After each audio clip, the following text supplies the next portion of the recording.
One, two, don't even know what number it really is of Backstop Banter. As you can tell, we are again this week without Connie. Connie, enjoy yourself in North Carolina, staying on the sands, not at the beach, but at the golf course because we know you suck at golf. As you can see, too, we look much better than not having Connie on here. We look beautiful right now. So, again, as always, I'm the co-host, Michael. Follow me on Twitter at MDLawson00, everything else. And we'll go ahead and start to my left, and I'll let you guys introduce yourselves because every one of y'all have been on the show in some form or fashion, at least with me. So, Matt, go ahead and take it over. Introduce yourself and your little plugs. All righty, what's going on, people? I am Matt, a.k.a. Wise Cheese. Twitter handle down below at Matt_Skura. Check out Instagram at Matt_Skura20. And check out Sportscast Me, my sports podcast, me and our great friend Caleb Conant do, called MCS Real Sports Podcast. Available on every platform, Apple Podcasts, Spotify, iHeartRadio, you name it. It's available everywhere. It's a pleasure to be on here, Michael, and talk all things baseball related. Apparently, Connie is not the only one that sucks at golf. I do as well. Hello, everyone. I'm Ben Hoyt. I do Creating Madness with Ethan Carboni and John Krevling of the Unwrapped Sports Network. And I also do The Curse of Billy Penn with Jack Morgan of the Unwrapped Sports Network. That is a new Philly sports podcast I started recently. We're on episode 4 of that now. And Creating that Madness, we'll have some news about that soon, but something big's happening, so stay tuned. Ooh. And I am Garrett from Iowa. You can follow me on Twitter and TikTok at Garrett from Iowa. Catch me every Wednesday night at 8:30 Central Time on the Degenerates Corner, and I also host the People's XFL show. However, due to the severe lack of content coming out because of non-disclosure agreements and everything, that show is on a little bit of hiatus, but we will be back. Awesome. And as you guys see, the comments are coming in there. For some reason, it's not going away on my end. But Perry, thank you for joining the show. Obviously, guys, as you can see on his Twitter, it's USN at the end. He is a part of the Unwrapped Sports Network family. He is the founder. Thank you so much for joining us on here. Also, with that being said, as you guys may be on different social medias, watching this from Facebook, Twitter, anything else, Twitch, but I really want to encourage you guys to go to our YouTube page, and it's Unwrapped Sports Network. Subscribe, like, put that notification on, all that stuff, because if you were to catch this show live, we also have other contents, which every guy already said something they have, that will be funneled through our YouTube channel. That way you don't miss out on anything. Now, before we get too far into things, I'm going to try to share my screen. I thought I already had it shared down below, but I didn't. I want to go ahead and reach out to everyone and let you guys know about our great Patreon that we have. As you guys can see, we are 4 handsome young fellows here that still need some money for some shaving stuff and everything. So go to patreon.com/unwrappedsports where you can be part of our members. We have the Unwrapped Fan where it's $1 per month. Everyone can obviously do that. We'd appreciate any kind of donation there. And it's basically just saying, hey, we appreciate you. We have also the Unwrapped Family, which is $5 per month, where you get 10% off the Patreon code with our Unwrapped Teespring shop, which we can talk about a little bit later what that is, and access to our 24/7 Patreon-only Discord chat. And then also the grand prize of this is our Unwrapped VIP, $10 per month. And not do you only get that 10% off of the Teespring shop, it turns to 20% with the $10 donation or membership.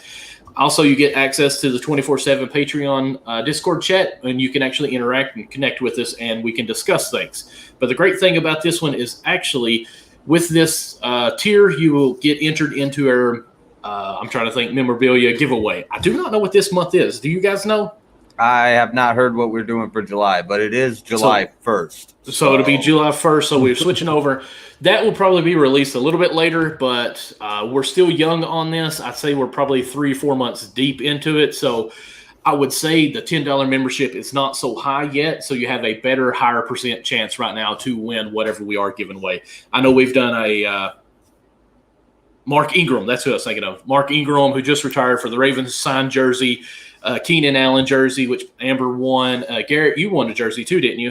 David Montgomery signed jersey. David Montgomery, yes. So And get Ricky involved Williams with that too. Ricky Williams miniature helmet. Yep. That's right. That's also something we gave away. So all signed. All signed. Yes. So that's got the ad that I want to give away for us right now, guys. Be sure to check that out. Obviously, we got some other ones. We'll try to get into it. So we've got a packed show. Let's go ahead and get going with this. We already was a little bit late starting because I had some things going on. Garrett, we thought your show may be going on, and we just postponed this to try to get some more people in. So thank you guys again for being here. So today is a holiday. Does anybody know what today is? Ooh, I will save you the trouble of trying to say his name. You like how I did? It is Bobby Bonilla Day. Bobby Bonilla. Bobby Bonilla. Yes. If you Ultimate are in gold Mets. yes. If you are a baseball fan, you know that July 1st is a special day to one lucky fellow who hasn't played baseball in probably, what do you guys say, 10 years now? Closer to 20. Oh, I Close to say 20 at years. least 15 to 20 years. So Bobby Bonilla, did I say that right? Yeah. I did, didn't I? All Come on, right. Michael. He gets paid every July 1st, $1.1 million. Actually, I'm going to round it up, $1.2 million every July 1st until 2035. And I know it's not really much we can talk about it, but I just want to hear you guys' opinions. Like, is this not the smartest deal that you've ever heard? Or like, have you ever heard anything else like this? Garrett, I want to start with you if you don't care. Tell me your opinion on this. Was it good for the Mets that they did this, or was Bobby just a genius at his time? I'm going to say yes to both because obviously it makes for a funny joke, but in reality, 1.19 million is like me going and dropping $100 at the casino for the Mets organization. If that, it might even be closer to me going up and blowing $5 on a scratcher because it's chump change to him. It doesn't really matter.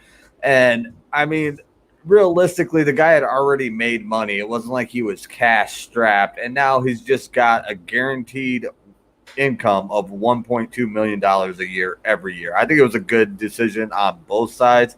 It's kind of crazy how long it is. I looked it up real quick while you were setting us up here. Bobby Bonilla has not played in the Major League Baseball since 2001. So this is the 20-year anniversary of when he retired. 20. And he is still getting, I mean, it makes for a good joke, but in reality, I don't think it was a terrible move by either side. I think it was a really smart move on Bobby's side because, I mean, you can't blow money you don't have, and you got $1.2 million coming in every year. If you can't live off $1.2 million a year, you're doing something wrong. Oh, yeah. Matt, let's hear from you. I'll kind of start off. I really feel like Garrett made a great point on basically mentioning it was good for both sides. At the time, the Mets deferred Bobby Bonilla's contract. It made sense because at the time, they looked at $5.9 million. You know what? We could set it aside. You know, we have investments in Bernie Madoff's company before he recently passed and before the Ponzi scheme went down. So at the time, it seemed like a great idea.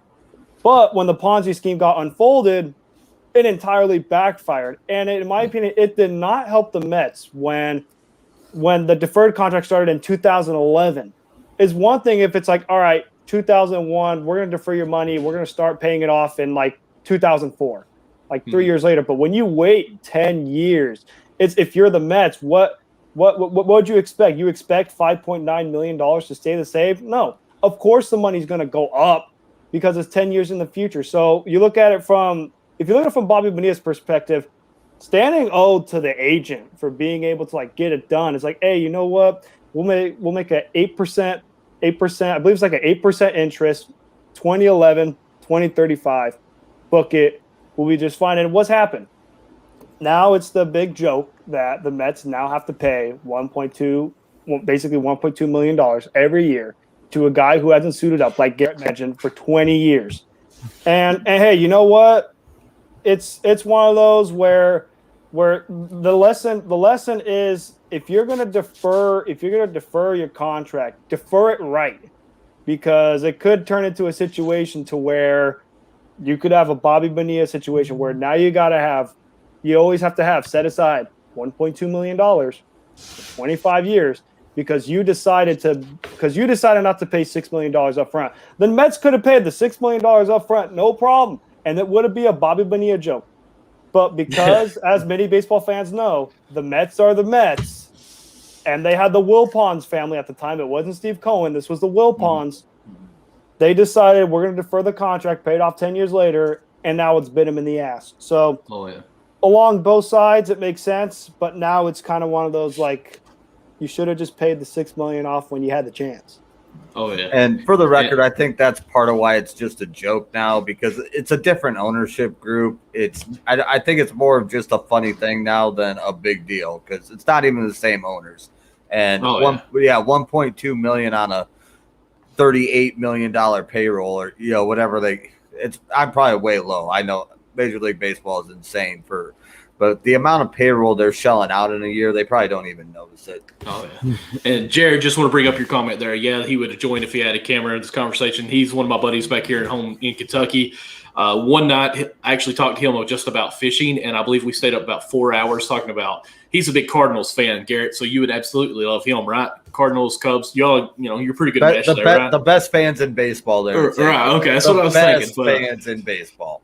We talked Reds, we talked Cardinals, we talked fishing, and I bet you we were up to 4 a.m. in the morning. I finally said, Jared, I've got to go to work at like 8 in the morning, so I've got to go. So definitely, Jared, get you a camera one time. Hop on here with me. It'll be a lot of fun. So let's move on over here. Ben, you're almost – he's probably quit playing baseball before you were even born, weren't you?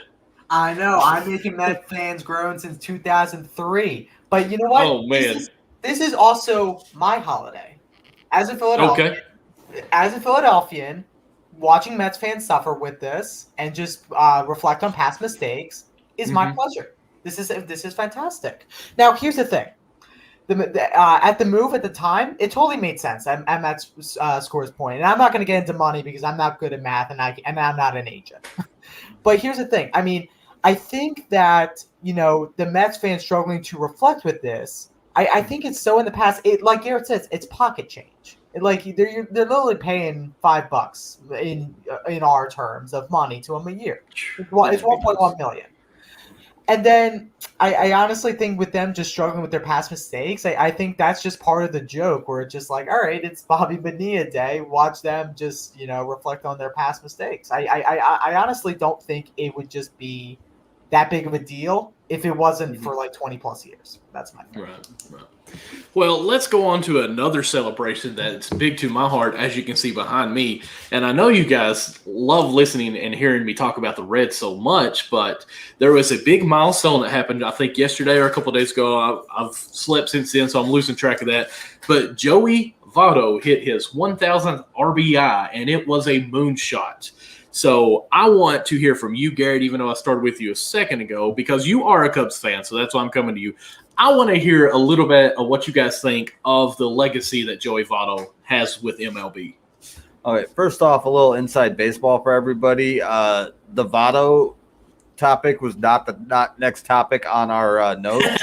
So I got too excited. I was really confused where you were going with celebration in regards to the second topic on the list. But no, it's good for him. I mean, here's a little note, guys. I might have made my list here a little bit different than what's on there. Sorry. Okay. You'll understand that when we get to it. Yeah, it had me scared for a minute. But anyway, anyway, good for him. I mean, same division as us, but whatever. Votto, he's been a stand-up guy for the organization, just solid, produces year in, year out. You love to see it. So I don't really have a whole lot to say. I mean, the guy got his 1,000th RBI. That is awesome. It's cool that he did it on a moonshot. He's been a great player. I mean, if you were trying to celebrate the milestone of that idiot you guys call a relief pitcher, I might have something different to say. But for Votto, I mean, he's a solid baseball player. I'm glad for him. And I'm also glad that didn't happen against the Cubs. But yeah, that's true. Ben, go ahead. No, but it did happen against me. That's the problem. No, I mean, in all seriousness, congrats to Joey Votto. That guy's a baller. I mean, he really is. He has strength like none other. I mean, he has something what I call easy power, just like Freddie Freeman. He just when he connects to the bat, that ball can go out of there in a hurry. I mean, I can't believe he's that old already because I've lived through Joey Votto, pretty much my whole life, and just watching him ball, hit dingers, make great fielding plays. I mean, odes to him. I mean, good for Joey. All right, Matt. I also think I agree with you guys. It's good for Joey Votto. I mean, you look at and he's had a phenomenal career. Like what I believe his impact will be on the MLB baseball side of things. I think it's a pretty good legacy. He made the All-Star team 6 times, won a Gold Glove, won an MVP award. So it's one of those where he'll probably by the time his career is over, you'll see a number 19 hanging in the rafters at a Great American Ballpark in Cincinnati. That'll be a no-brainer from there. But Wrigley South is the correct name. Hey, I thought Wrigley South was in Milwaukee. Let me find the mute Wrigley button for North Garrett. Wrigley North is in Milwaukee. Wrigley North is in Milwaukee. Okay, but anyways, like I was saying, Joey Votto, he's been a great player. Obviously, he's not the same as he was in his prime, but because that's what happens with old age. When you get up there in age, you're not the same as you once were. He's 37 years old, and I'm just impressed he's able to keep it up. Because baseball is kind of one of those sports where depending on what kind of position you are, it could take a heavy toll on your body. And when you're a first baseman, I mean, it's one of those where you don't really move a lot, but when you're a first baseman, you have to be consistent, or else you could easily be replaced. And Votto has been very consistent throughout his entire career. So him getting a 1,000th RBI is fantastic. I hope he keeps it up, and we'll see what the Reds can do, later on this season, because I think as of right now they're in third place in the NL Central. So let's see if maybe Joey Votto, maybe that 1,000th RBI could motivate the team together, and maybe that could try and help them get the push up to second. That'd be nice. Put out anyways, we won't go there.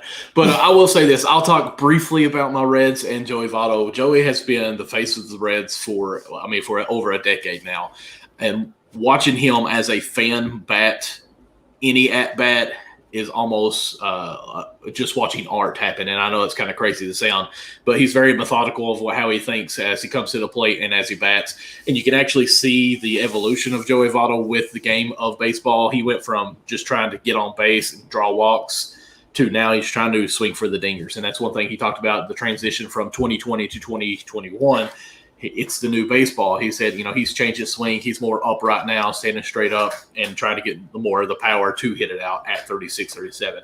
And, of course, he's a great guy. I know a lot of fans at the beginning thought that he was just a hateful person, but that's almost kind of how he acts. Like he is a hateful person, but he also has a sense of humor. And he was very standoffish from the cameras for most of his early career. But the past, I'd say 3 or 4 years, you see a lot more of his personality take place. And I'm sure you guys are fans of baseball. You've seen what happened. I think it was in San Diego where he got ejected on Father's Day. And he actually said his dad, who has passed away, he said his late dad would probably be proud of him because he had a short temper too. But the little girl who I think lived in San Diego is a Reds fan. So Joey Votto's his favorite player. He left a note on a baseball, gave to her, sorry, I didn't play the full game, invited them back to the next game, signed some more balls, took some pictures with him. Great person. Okay. Now, let's move on. Let's do a little transition. One last thing. I think what you were trying to say with Joey Votto and how he approaches the plate, that guy is the definition of a professional hitter. Mm-hmm. He goes up there and has professional at-bats day in and day out. Right.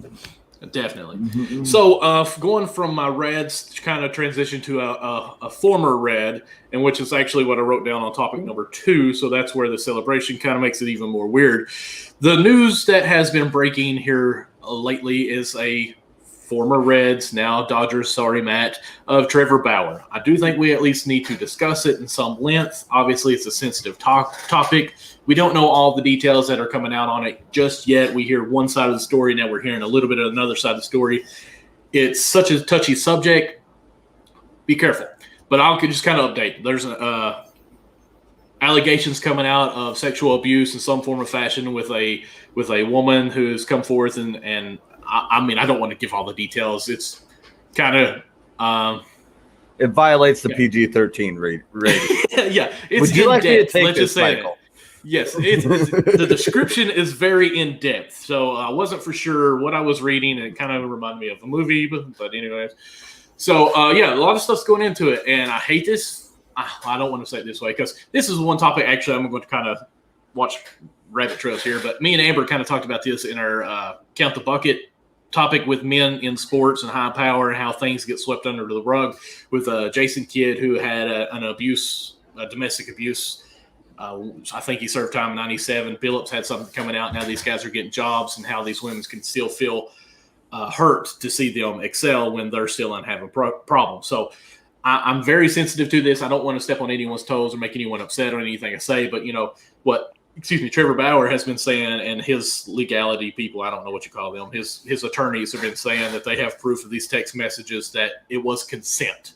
Now, there's always going to be that fine line that you cannot, if you're not in there to see it, know when it's crossed. So you guys got any opinions that you want to share on that, or not even want to touch it at all? Just go ahead. I'll just go real quick. I'm not going to really go into too much. I mean, so a lot from what it seems, a lot of disgusting things happen. If you want to learn more, look it up on Google. You'll find it there.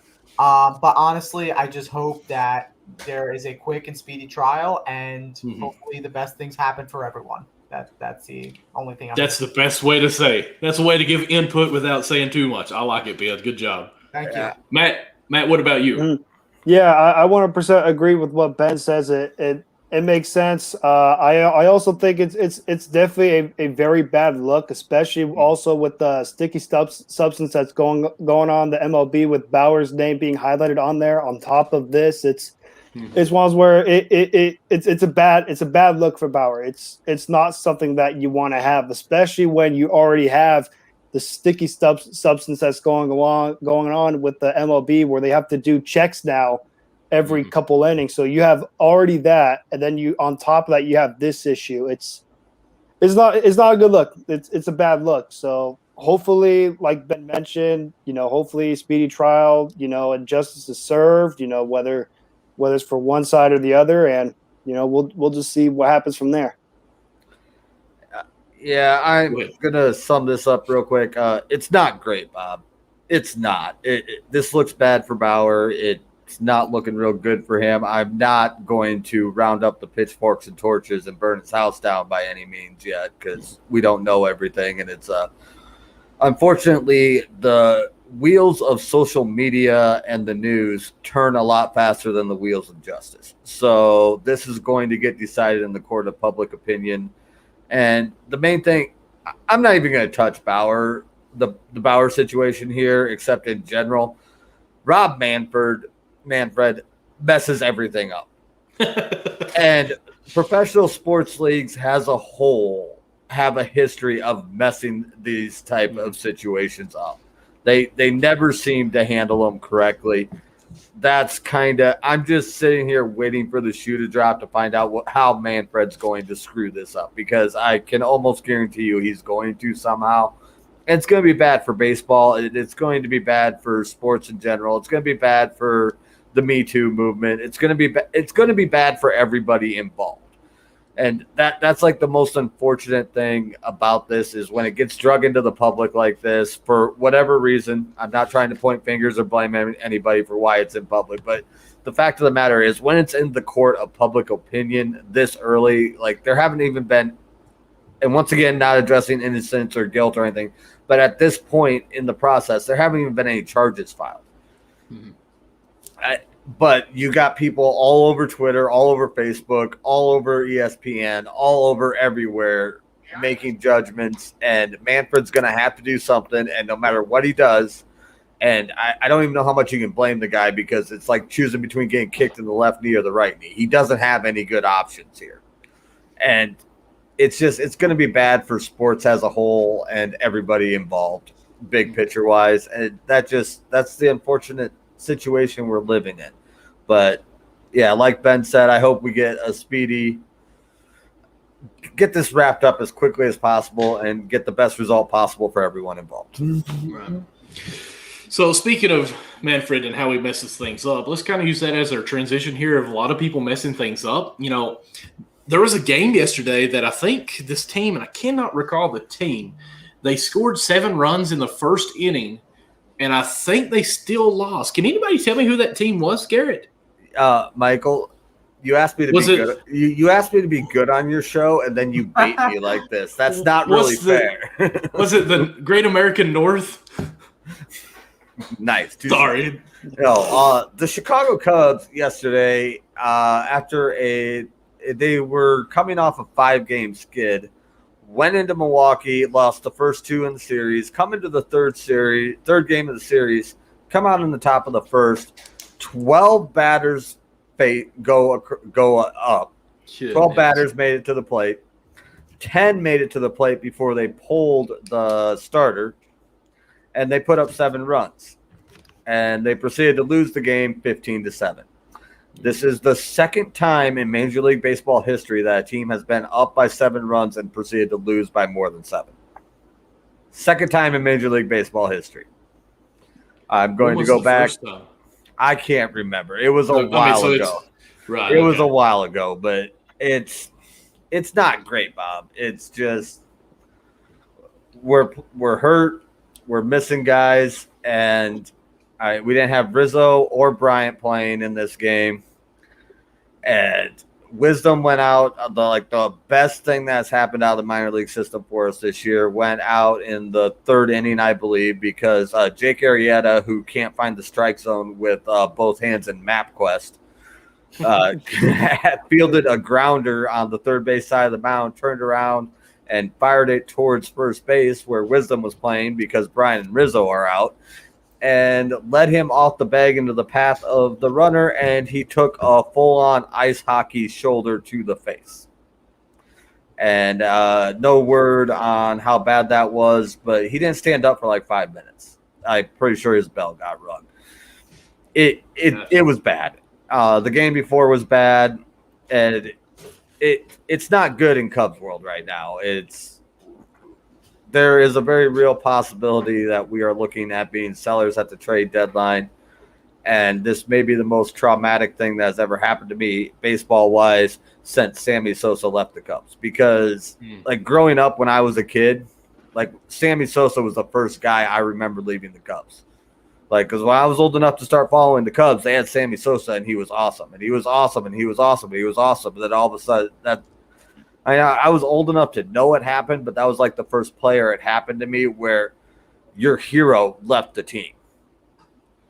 And we're looking like we're going to be losing.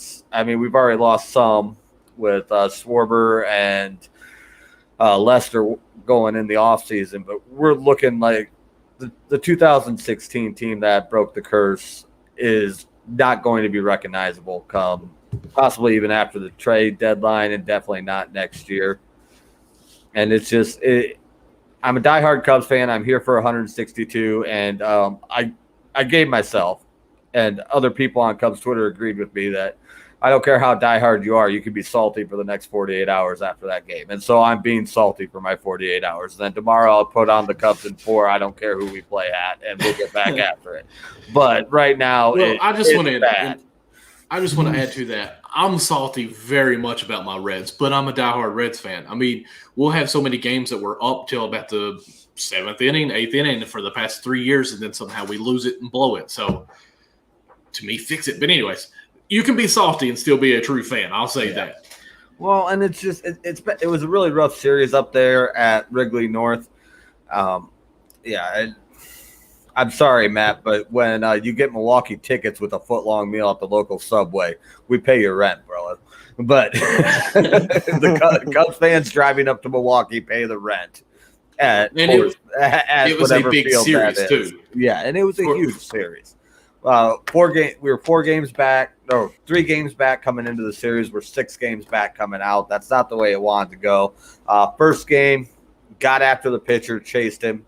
4-4 going into the 8th, gave up a 10-run 8th inning. Second game, 2-1 game. And that was not the most frustrating because going up 7-0 and losing, that's obviously the most frustrating. But you have a Milwaukee team that hasn't really been doing very well on offense, and you give them up, and you give up a 10-run inning to them.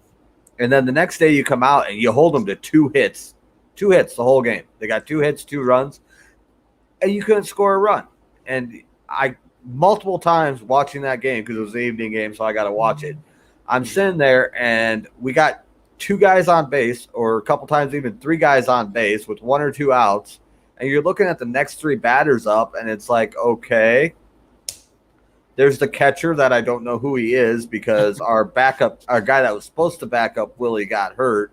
And then the guy they brought in to help after the original guy got hurt didn't work out. So now we're on this 3rd guy, and I don't even know his name. and I watch like 95% of the games. I'm on Twitter. I follow Cubs fairly actively. This was probably the first time in 3 years I can remember looking at a starting lineup announcement and not knowing who someone was. Oh wow! Like that's how deep we are on it. Like you got him and Ortega and Alcantara up with one out and two guys on, and you're just sitting there like, well, that's a waste of two runners. There's just no faith that you're going to be able to get them home, and that makes it hard to watch baseball. I'm hoping we get guys healthy and get it turned around here, but we got a very short window to do it because if we're still 6 to 10 games back at the deadline or even at the All-Star break, this team goes into sell mode, and it's going to hurt. I wouldn't say 10 games or less you're at sale. It depends, I think, on if you're third or fourth. And I know it's kind of crazy. If you're at 10 and the Reds are still ahead of you, I think you probably do sell. I don't really think it matters what the Reds and the Cardinals do. I think it matters what the Cubs and Milwaukee do. If we are 10, well, I mean, I don't think it matters if we're fifth. If we're fifth and 3 games back, we're at least holding. We aren't selling. Right. What if I chime in? But, yeah, if we're second, ahead. We're second and 10 games back. I think we're selling, regardless of the fact that we're in second. I would actually more go into what you do. And coming from a guy who's like, all right, we post up 7 runs here in Philadelphia, and I'm going back to 2016, we'll say. Mm-hmm. And if you're up 7-0, you need to shut those games out. If you're up 5-0, 4-0, you need to shut those games out because those are the games you have offense. You have no faith in your pitching.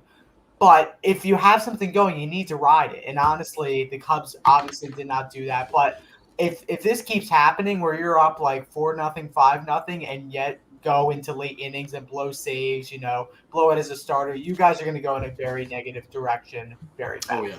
Fast. And it's the starting pitching. I mean, that Jake Arrieta, I think, made it 2 1/3. You're talking about Jake, and I love Jake. Mm-hmm. Cubs legend. Love that guy. Cy Young winner in 2015, big part of the 2016 team. The guy's old. He can't pitch. Mm-hmm. That's all. I don't know if he needs to take a week off, go on the IL with hamstring tenderness or tendonitis in his elbow, whatever you want to call it. Just make something up. Put him on the IL for 10 days and see if he can figure his stuff out. But it's horrible. Yeah, one last thing is that Arrieta, he was on the Phillies for a little while, and I noticed something that when he was on the Cubs in his prime day, he could strike people out. Mm-hmm. He can't strike people out anymore. And so once that gets taken away, okay, what else does he have? There's pitchers that have made the transition from being strikeout velocity throwers to pitch to contact guys, mm-hmm. and Jake just has not been able to do that. He's got, you watch his pitches and he's got jump on his ball. It moves all over the place. Problem is every time he lets go of it, he has no idea where it's going to end up. So one thing to add on, it's definitely it's a bad loss for the Cubs. I mean, you look at, like Garrett mentioned, you're going up against the Brewers. You were already going into the series 3 games back. You've already lost. What was this game? Was this the 3rd game or the 4th game in the series? It was the final game of the series. So we had already lost the series. We were just trying to salvage a sweep. Yeah, just trying to salvage it. So you went from 3 games down. You were 6 games down entering this game. So this game would have at least salvaged something. You go up big, 7-0, exactly what you want, and it just fell apart. It's bad for the Cubs just because you want to try to get close. Because I think you make a great point, Garrett, when you mentioned that the Cubs should be sellers at the deadline if they're behind a certain amount. Because if we're being honest here, the wild cards are pretty much set. It's gonna be the Padres, or it's going to be the Dodgers or the Giants that are going to be the wild card. If we're being brutally honest here, that's pretty much going to be, if not both. It's pretty much set in stone because the next team that's in the wild card spot that's close enough to get number 2 is the Cubs, and they're about 5.5 games back.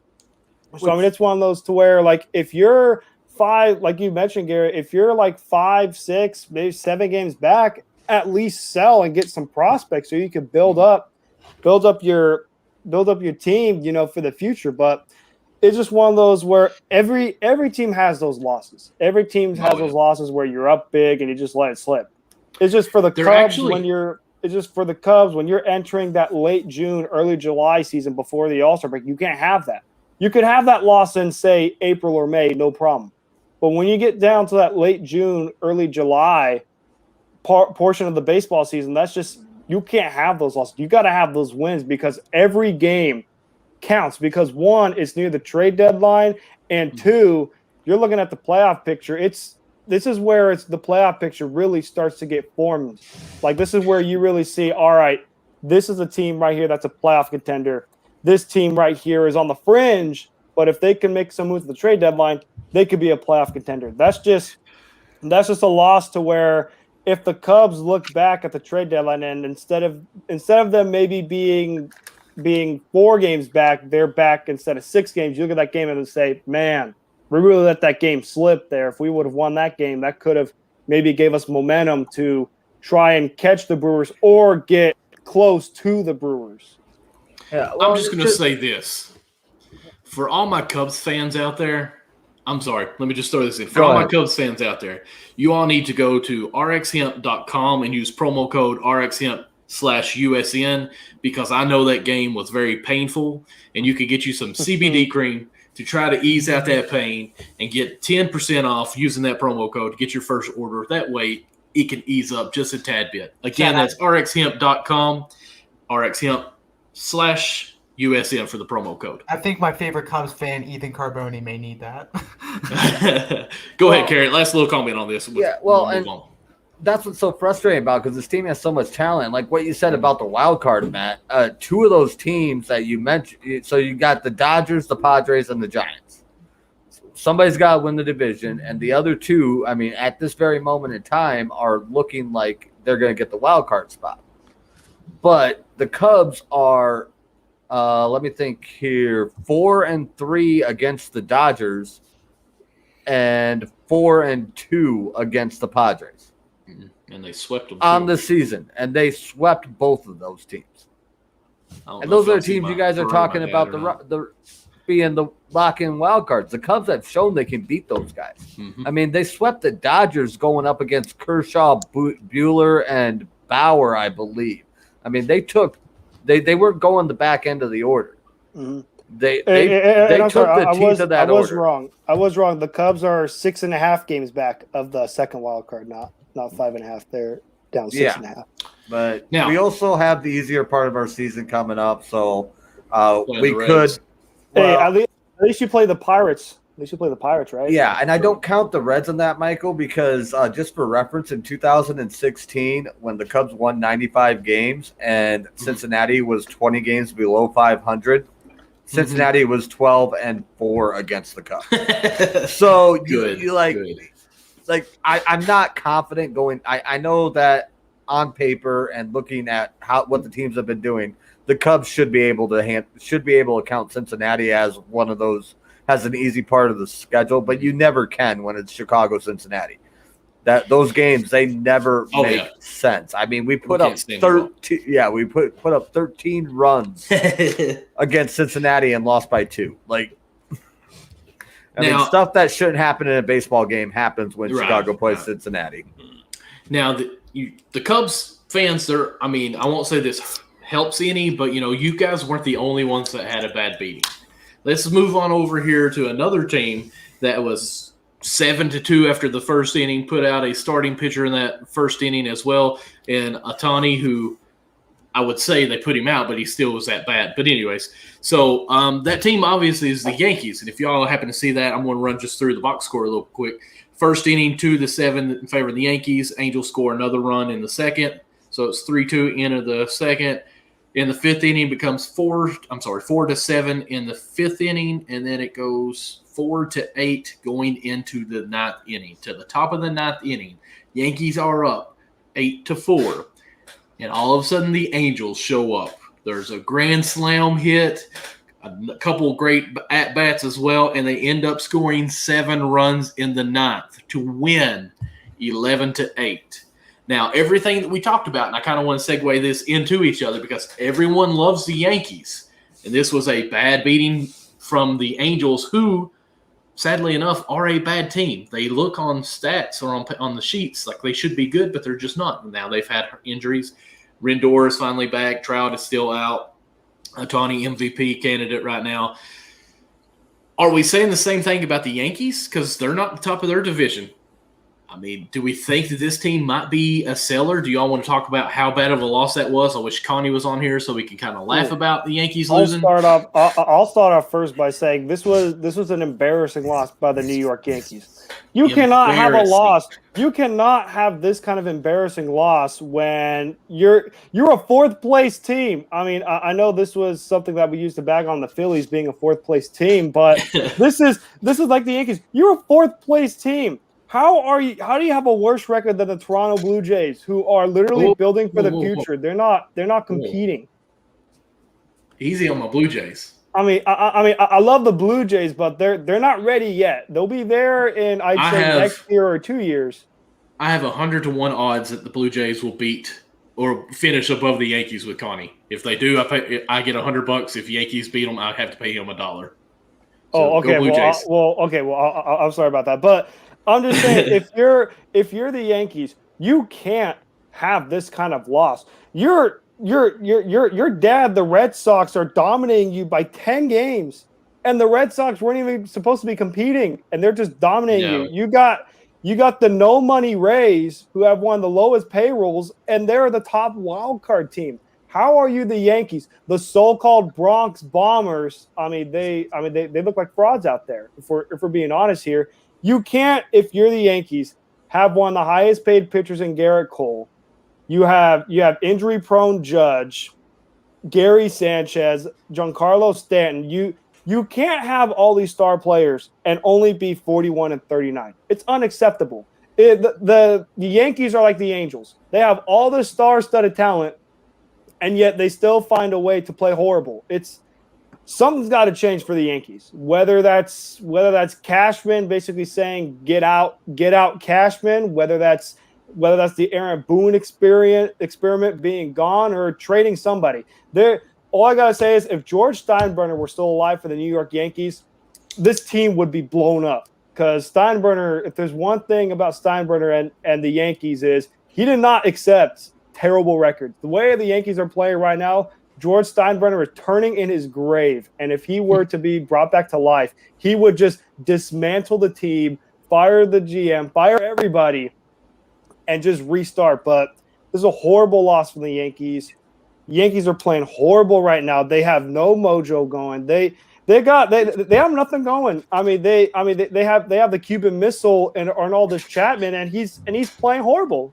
Like it's not a good look for the Yankees. They're at the bottom of the barrel. They are 5.5 games back of the wild card, which it is doable. The Yankees, they could still come back. They could still slide in a wild card, but this is the Yankee squad where we just look at them and say, no number 28. There's not going to be a number 28 for the Yankees. You could book it. Like number 28 is not coming to New York. That's just a fact. Like that's not going to happen. You might not even make the playoffs. I mean, I held out some hope saying like, oh, Yankees, they'll get it together. They'll be like the Dodgers, At least the Dodgers are winning and getting it back into gear. Like I thought, you know what? That's what good teams do. They slump a little bit because it happens. But the Yankees are getting in the groove of things. The Yankees are not getting in the groove of things. They are not playing good. And especially with the sticky stuff situation going down and Garrett Cole deciding to play like ass like he was on the Pirates. I mean, come on. You got to help my fantasy team out now. It's a bad look for the Yankees. Something's got to change because what's a problem when the Seattle Mariners, who aren't even supposed to be competing this year, have a better record than the Yankees. That is a problem. And something has to change for the Yankees, whether that's trading a player, firing a hitting coach or a pitching coach. Something has got to change. Yeah. Ben, since you hate babies, let's hear from you. Thanks, God. So nice. Baby Yankees. I will give you a little bit of insider, Matt, that I think George's grandson or son said he's going to be patient. So I don't think Aaron Boone will be gone. However, I would like to say that as a part Yankees fan, not a complete, but a part Yankees fan, I feel like Aaron and Giancarlo are massively overhyped for what they are. Oh, wow. I mean, seriously. I mean, they strike out a ton. They're like a Ryan Howard, but righty. So it's like they hit a Hey, bomb. at least Ryan Howard. Well, never mind. Giancarlo Stanton did win an MVP. I was gonna say at least Ryan Howard won an MVP. Right, exactly. And I honestly think that, these slumps are becoming because these guys are massively overhyped. Pitching, I don't know what's going on. Domingo should be playing better. Garrett should absolutely be playing better. That pitching He doesn't have the sticky stuff. That's why. That's why he's slumping. Oh, of course. And they get some nice old sunscreen for the summer. Wink, wink. But no, I that pitching rotation's a wreck. They got to figure that out. But also, let's give credit to the Angels. They're an explosive team, and I'm surprised that they're under 500. I mean, once Trout gets back with Ohtani and Anthony Rendon and some of the other players they have, that is going to be an explosive team if they can get some pitching together. I mean, Shohei's like, look, if I'm not getting it done on the mound, fine, I'll do it with my bat. Like, this guy is the modern day Babe Ruth, and it's kind of actually fitting that he did it against the Yankees. Yes, in the Yankee Stadium. Of course, he didn't pitch well, but let's be honest.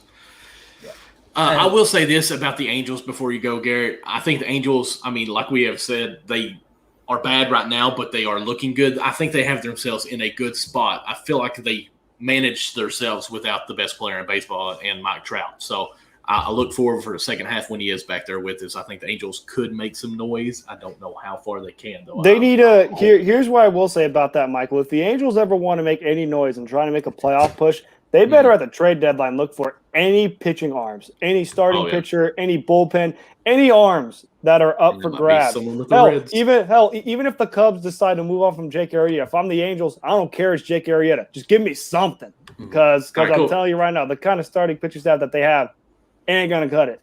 And you got pitchers like Dylan Bundy vomiting on the mound. Like they got to find a way to get something because you can't have Babe Ruth and Mike Trout on the same damn team and Anthony Rendon and miss the playoffs. That just can't happen.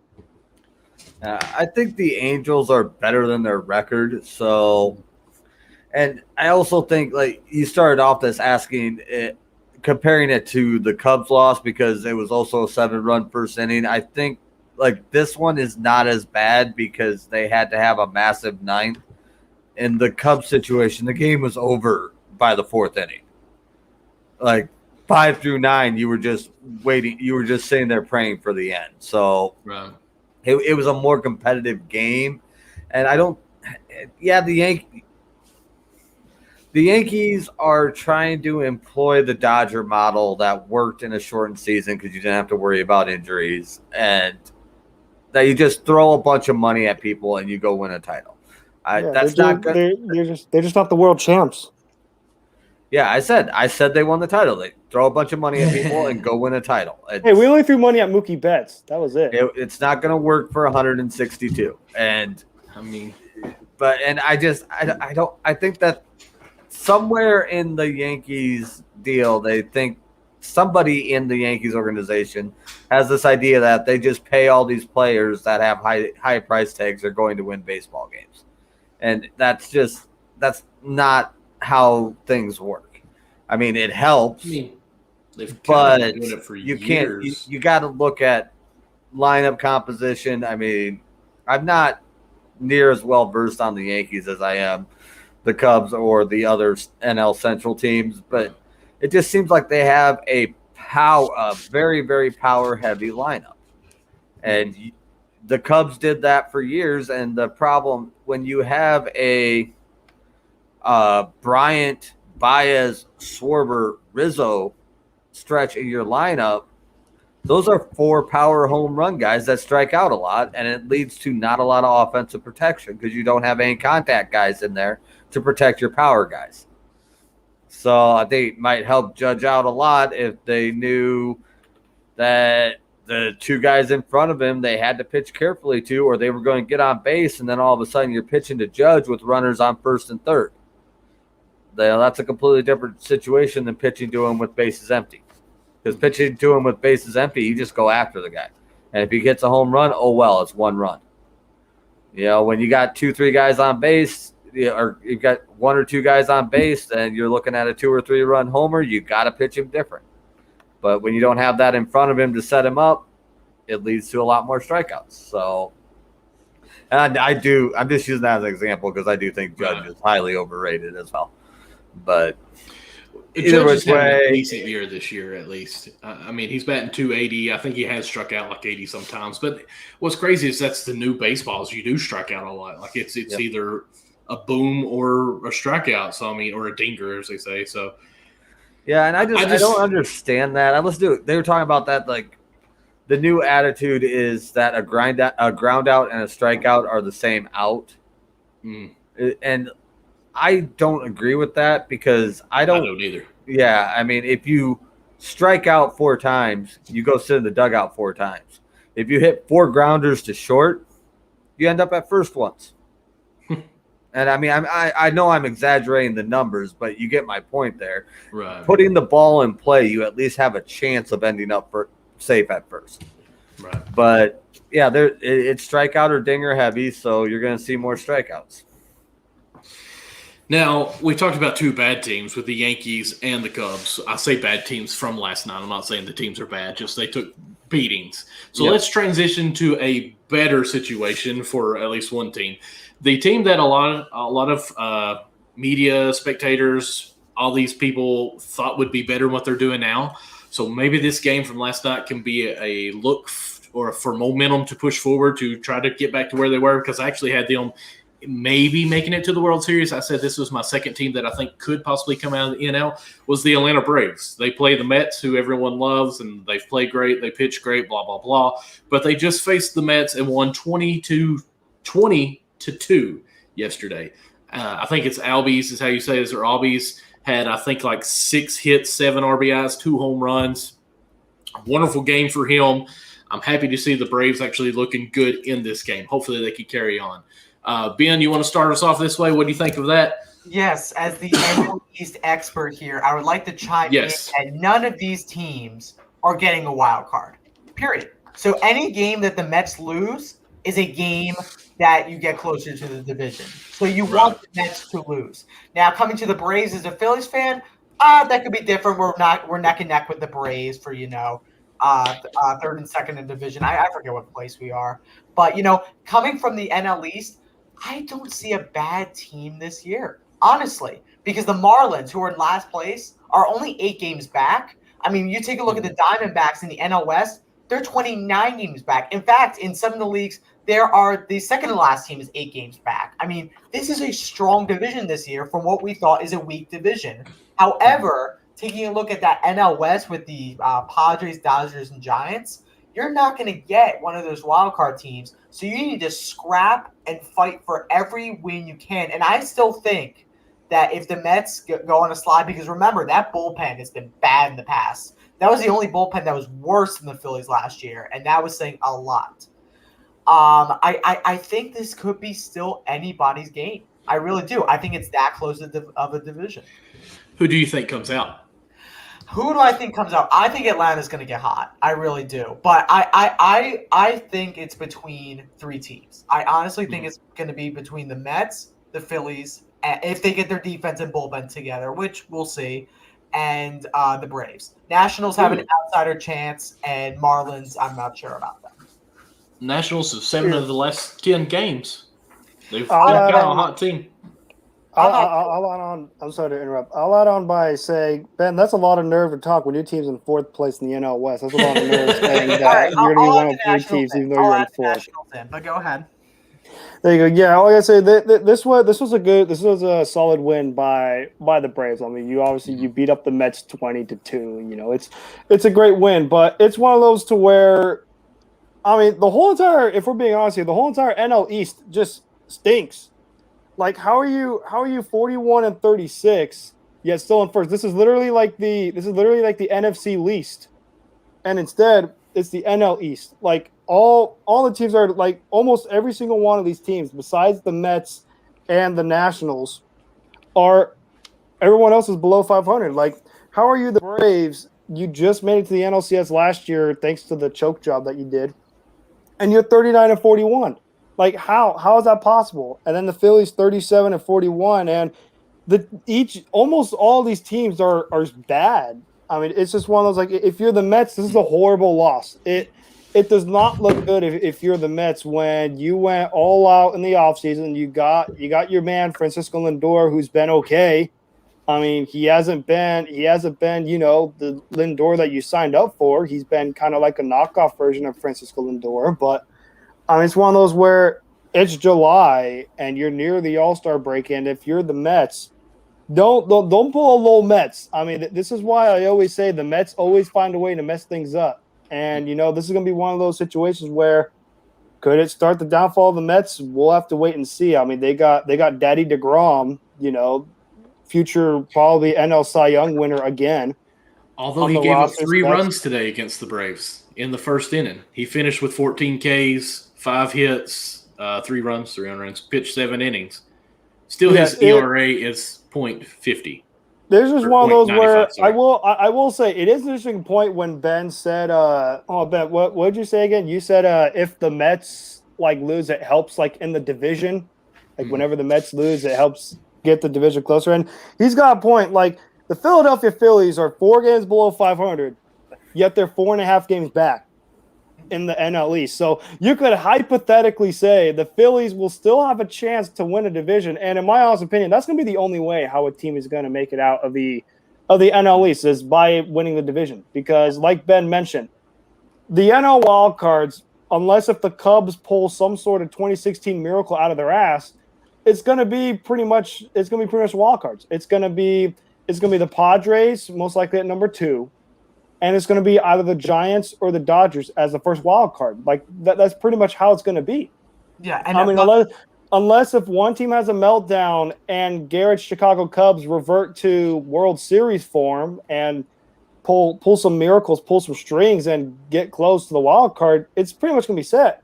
So if you're the NL East, you have to get it together. If you're the Mets, you cannot afford to miss the playoffs this year. You just simply can't. You go all out. You get Francisco Lindor. You pay him the big money. You have to make the playoffs this year. There's no other option.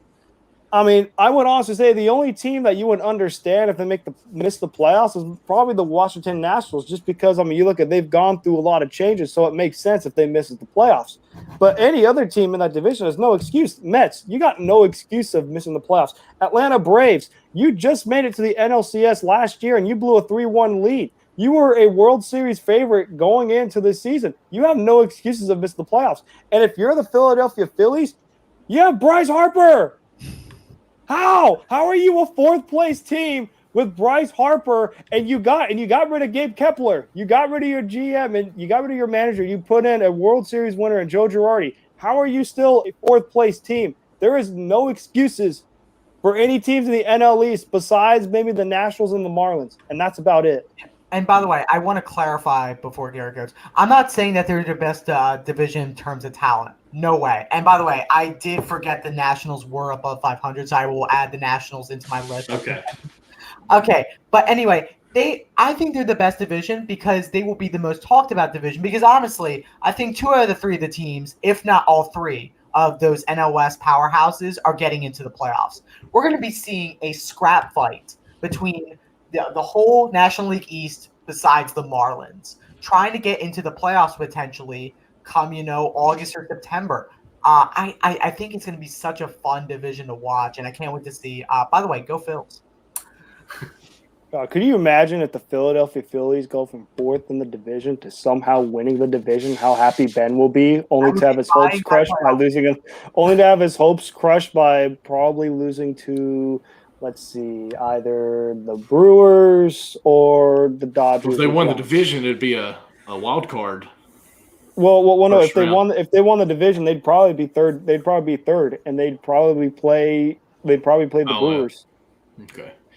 Garrett, let's hear your opinion on this. Sorry, I clapped. I guess it was probably loud. Yeah, I don't put a lot of stock in these 20-2 games because you look at the box score for pitching, the starting pitcher and then the reliever got beat up, and after that the game was done in the 4th inning. I mean, they started David Peterson on the mound. He pitched into the 4th inning, got credit for going 3 because he didn't record an out in the 4th, but gave up 6 earned, only 2 strikeouts on 8 hits. And then they bring in Sean Reed Foley to relieve him. He gets 1 out while giving up 4 hits and 3 earned and no strikeouts. And then they bring in Thomas. I can't say his last name. It starts with an SZ and ends in Pucky. But, yeah, I mean, and he went 3 2/3 and gave up 7 hits and 6 earned. I mean, that's not a guy that that guy doesn't stay in for 3 2/3 in a competitive game. And then Cubs legend Albert Almora came in and pitched the final inning and went 1 inning and gave up 3 earned runs.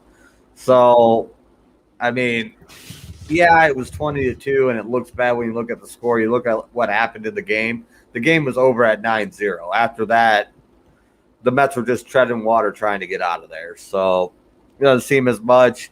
I think the playoff picture this year, it's going to be a very interesting second half of baseball, as close as all these divisions are and how the trade deadline market sets up, because right now you have Orioles, Diamondbacks, and Pirates are sellers. And Rockies. And Rockies, yes, Rockies, sorry. So you have 4 teams out of 30 that are going to be selling at the deadline. Mm-hmm. Everything else is going to get determined in the next 2 weeks, because you look at these standings. I know we talked about getting into this a little bit, but you look at the NL East, the Marlins are 8 games back in last place. There's 8 games between first and last place. First to 4, there's only 4.5. I mean, Harper could get hot, and somebody else in the 9-person lineup, which is why it doesn't matter that they have Harper. It matters who else is on that team, because Harper can only bat once per cycle. But, you know, you get a couple guys hot, they can make a push. The Braves obviously can make a push. The Nationals can make a push. The Mets could figure it out and stay on top.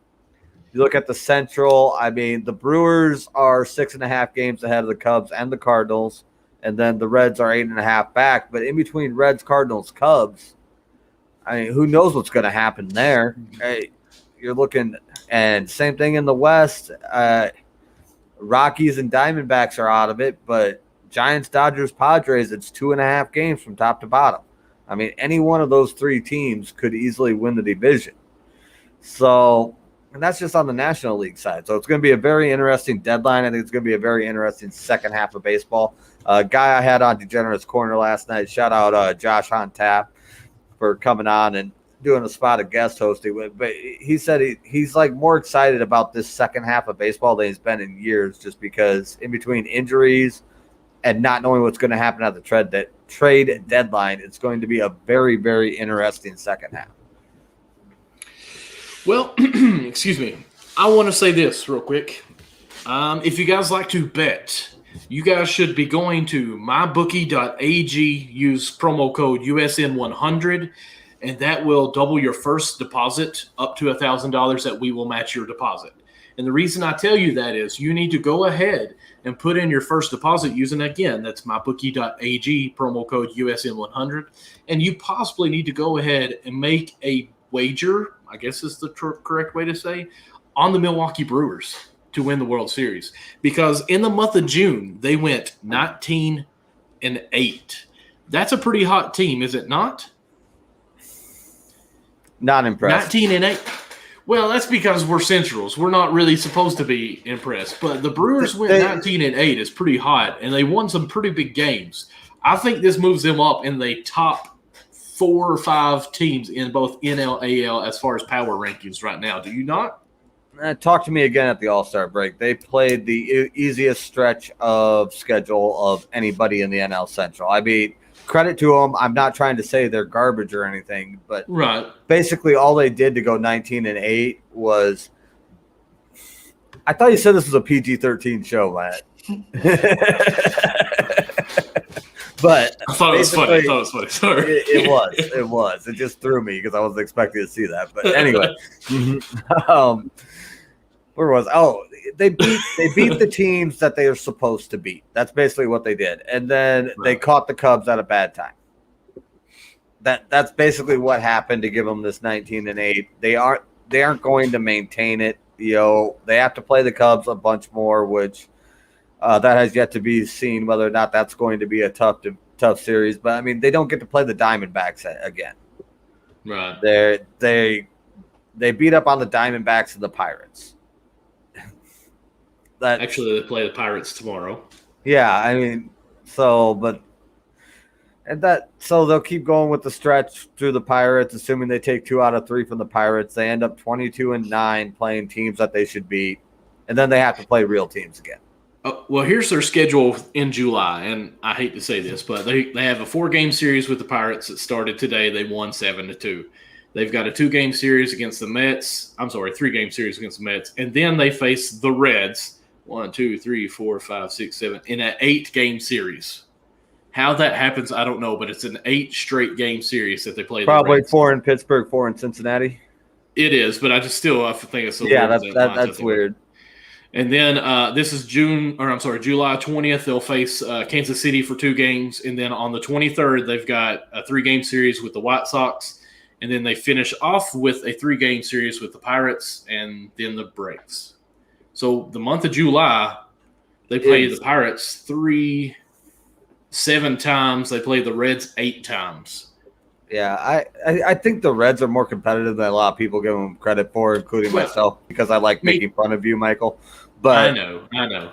Yeah, I think you're looking at a much more realistic, 2 or 3 games above 500 through July, or maybe 5 games above 500 at best for Milwaukee. Well, let's just be honest. July 8th through the 18th, which is the games against the Reds, is huge for both teams. Yeah. If we split, that's the best case. Well, I won't say it's the best case scenario. That's pretty good for the Reds. If we were to win, I mean, obviously that's gaining grounds automatically. So I'm excited about that. So since you're not, and the one thing I will say about the Brewers, why I don't have a lot of faith in them, their team batting average after scoring 32 runs in 3 games against the Cubs has a team they're at 218. Their pitching has been carrying them, and that's not sustainable. You aren't going to have 5 guys throw perfect games for 100, and not perfect games obviously, but you aren't going to have 5 guys come out there and be great on the mound for 162 games. It's not going to happen, and they've played some low offense teams which play to their strength, which is their pitching.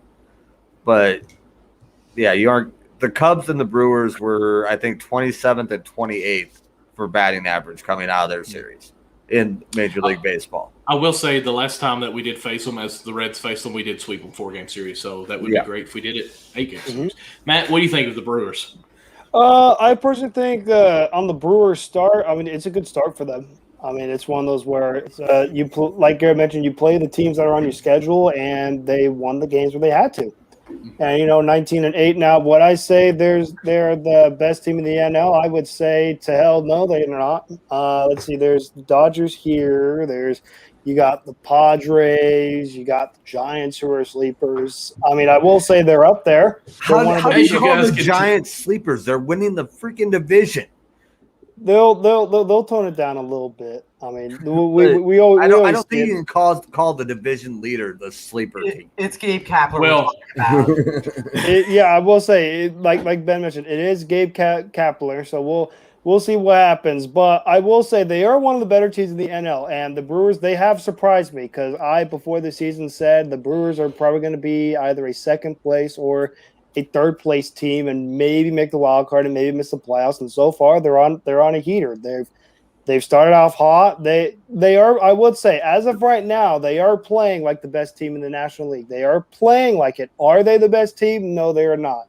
But they are playing like it. So we'll see if they can keep it up, because if they can keep it up, maybe they can win a playoff series. Yeah. But I don't see it happening. I mean, right now they got 3 out of probably the top 12 pitchers in the National League. Yeah. Oh, and while we're on that, shout out Freddie Peralta, my fantasy team, racking up some big points. So thank you, Freddie Peralta. Yeah, but I mean, in between, who are the 3? It's Peralta, Brandon Woodruff, and who's the 3rd? Corbin Burns. Yeah, and Burns. Yeah, those 3 guys are all in the problem. You can probably make an argument they're top 10 and easily top 12 in the National League. Yeah, and they're all on that's the same also team, and that's what's carrying them. and also how the Brewers are playing, that is why it is so important to have a good rotation. Because if you could have a good rotation, you could have a pretty damn good record in baseball. So take notes, Angels. Yeah, and starting pitching wins playoff games. So I mean, if they can keep this up long enough to secure at least a wild card spot and get into the playoffs with that rotation, they could make a push. I don't know if they can keep this up, especially through the second half. I mean, I'm not real hopeful for their month of July. I think they're going to be a lot closer to 500 than 19-8. But well, yeah, we'll have to see. All right, Ben, let's hear from you. Yeah, I mean, your rotation has to stay afloat because we just mentioned Woodruff, Burns, and Peralta. Those are your three, and you need to keep yourself afloat. You can't be losing easy games like Cubs. But I think that Facts. no, I think if your rotation really keeps you afloat, you have a chance. But if you start losing easy games, start losing games with your top three guys, things are going to tone down a little bit. So I'm interested to see what the Brewers do. They do have some good hitting. I mean, Yelich, obviously. An underrated guy, on my end is Avisail Garcia. That guy can hit bullets. He's good. You said that so good too, by the way. Yeah, he's a good player. I mean, the Brewers are a strong team, and I think some of the teams, in that division are going to have a tough time competing with them. But I guess if your struggles aren't producing like they have been now and start to slow it down, your team's going to slow down too. Yeah, and Yelich is currently batting .248 with 5 homers and 56 strikeouts. I mean, I understand that Yelich's a good player. He's not playing like one. Well, right. I agree. But they're making it work somehow. Yeah. But let's go ahead and transition on over to college just a tad bit. And if you guys have kept up with it any whatsoever, the College World Series just ended, I think, yesterday. Is that correct? Yeah. And it was a bit of drama. We'll just say that. Some drama went into this College World Series. A lot of things went crazy. Regional, super regional, all that whole 9 yards.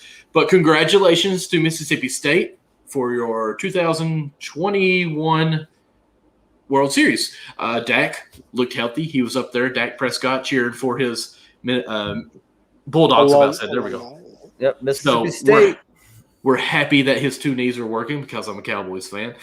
I want to hear, let's talk a little college baseball. Did anybody watch any of it? Because, this is what's depressing to me is college baseball is not advertised or shown very much, and we need to change that. No, and my problem is the NCAA didn't do a good enough job this year. Right.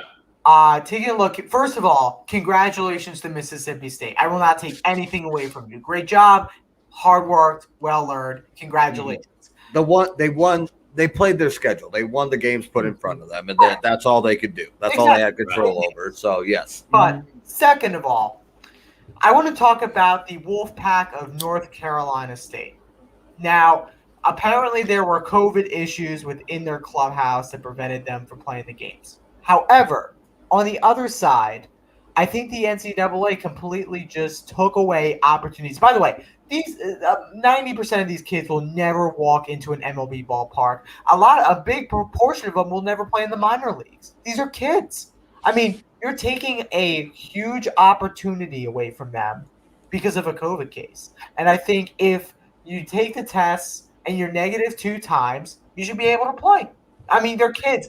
This is an opportunity that you will get probably once in your lifetime if you never make it to the minor or major leagues. And just adding on to that, they said that the people or the state team, actually every one of them that ended up with COVID had the shots. Yeah. A lot of people were bad-mouthing them saying, they did it to themselves because they didn't get the vaccinations and all that whole 9 yards. These are actually people that got the vaccinations and still got COVID. So right. Don't talk bad about them. Right. I just think that the NCAA, we were talking about how earlier that authoritative, sports people just really screw things up. Well, this is this is a prime example of something that they screwed up. I think they could have handled it much better.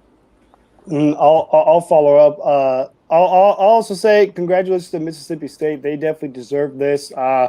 one of my buddies pulled for Vanderbilt game 3. I'm just like, hey, don't sleep on Mississippi State. I mean, just the way how they dominated game 2 in that series, they just whooped them. I mean, you kind of figured like they would pull a little bit into game 3, but I didn't expect them to play this good in game 3. And Danger, I also want to say you are correct in the fact, Ben, that NC State in a way kind of got robbed a little bit, because you also have to think during that game, I believe it was an elimination game.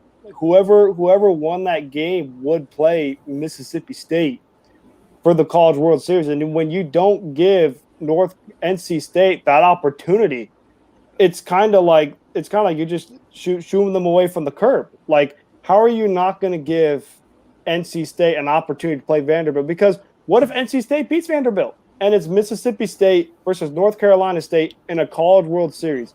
How great would that have been? And you are correct, Ben, when you say this is a once in a lifetime. Like in the College World Series in Omaha, Nebraska, like Nebraska, when you look at things to do in Nebraska, there's the Cornhuskers, and then there's the College World Series. That's about it. There's not really a lot in Nebraska, but when you forgot the powerhouse Nebraska women's bowling team, 19 years running, national champions. There we go. Shout out XFL Jim on that one. There we go.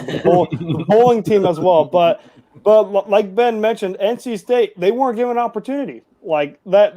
I mean, and it's also a bad look for NCAA when you don't give a team the opportunity. It's one thing to where if it's all said and done, if the game was final and you found out afterwards, I think we can understand pulling NC State. But at 1 a.m. or 3 a.m, you decide, all right, we're going to pull this team out, go Vandy to the College World Series. That's just a bad look. You can't have that. You can't ruin kids' opportunities to advance to the College World Series, because who knows if NC State was in the World Series, what would have happened? Maybe Mississippi State could have turned out differently. Maybe NC State could have won it. Now there's this unknown of what would happen. But it was still a good College World Series. Congratulations for Mississippi State. I believe that was a stat of it was their first, I guess, ever national championship, like in all of their sports programs.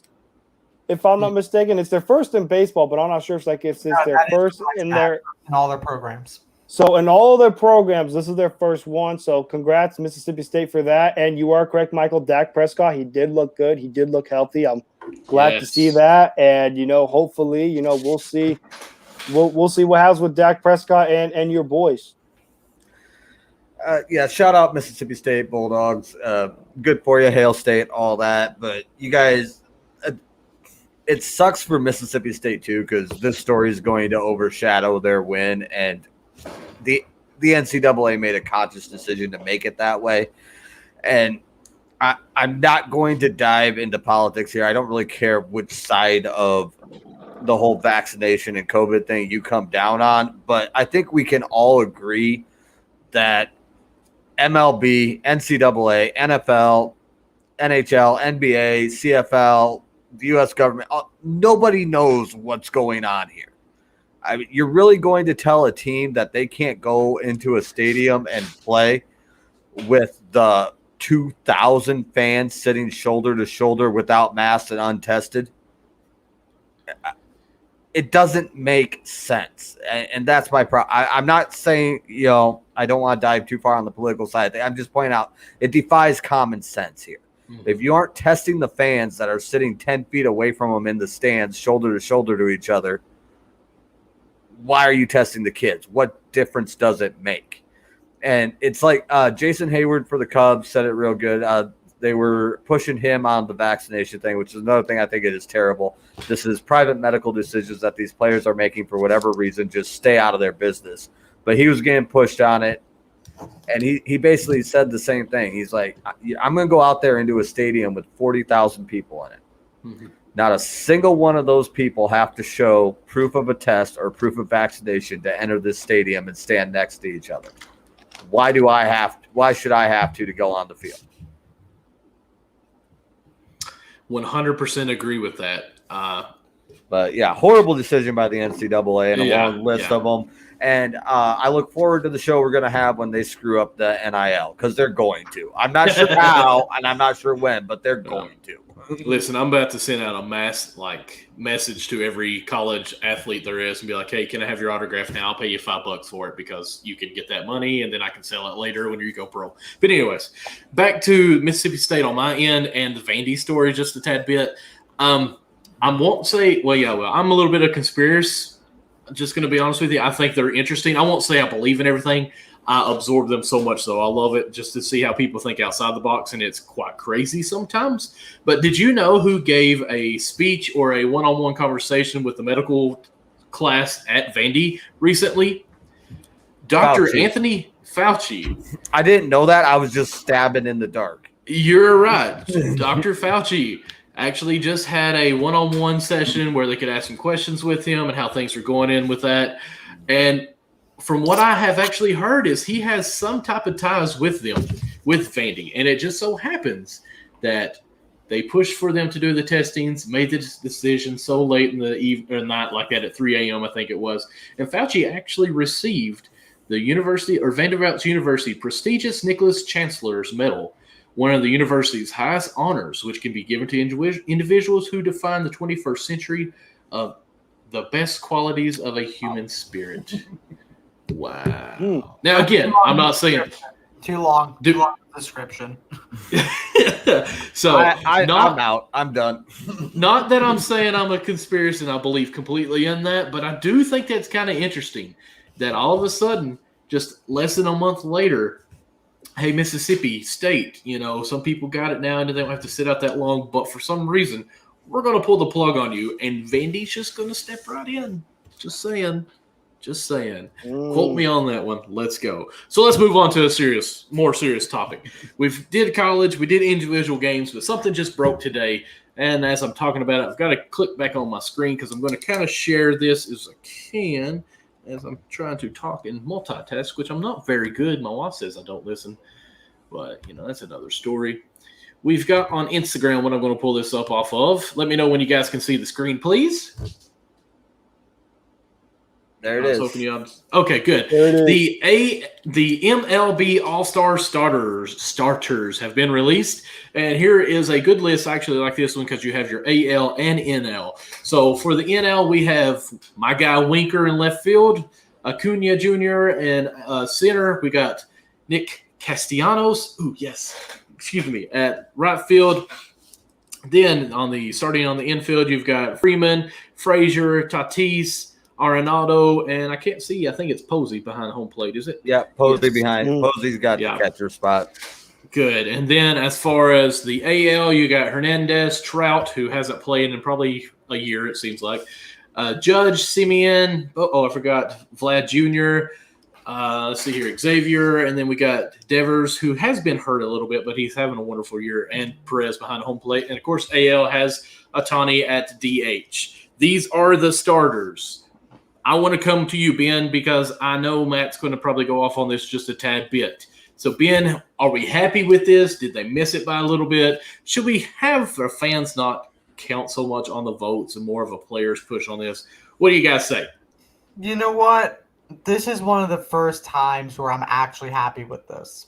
Good. Satisfied. Now, Harper, I would say he should be in it, but Castellanos is having a hell of a year. I mean, this guy, he's been fantastic. So it's like, I don't see Harper replacing Castellanos. I mean, that guy's just been an absolute stud all year. So other than that, I take a look. I mean, Devers is there. Arenado, yeah, I agree with that. Ohtani, I mean, modern-day Babe Ruth, of course he should be in it. I don't know. Trout's been out for a while, hasn't he? So I guess he's just been an all-star because of his name.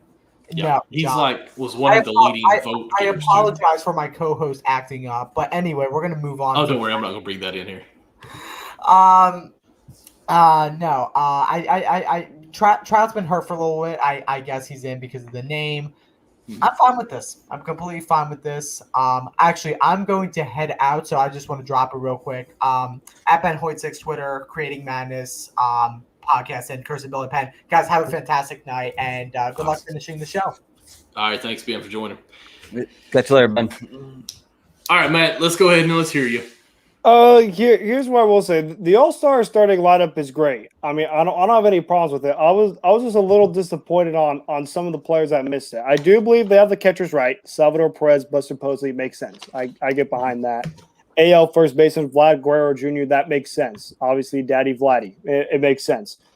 But for the NL first baseman, I mean, don't get me wrong. I mean, Freddie Freeman, he's having a good season, but I just personally felt like Muncy deserved to be the starter for the first baseman. Yes, Freddie Freeman is the reigning MVP. He does have more name recognition. It's understandable, and it makes sense that Freddie Freeman is there. I just thought, Muncy deserved to be the starter, especially the man just smoked a grand slam today against the Nationals, and I believe he's in a homer the last 4 to 5 straight games. So it's one of those where I just wished Muncy would have made the starter list, but I don't really have any problem with that.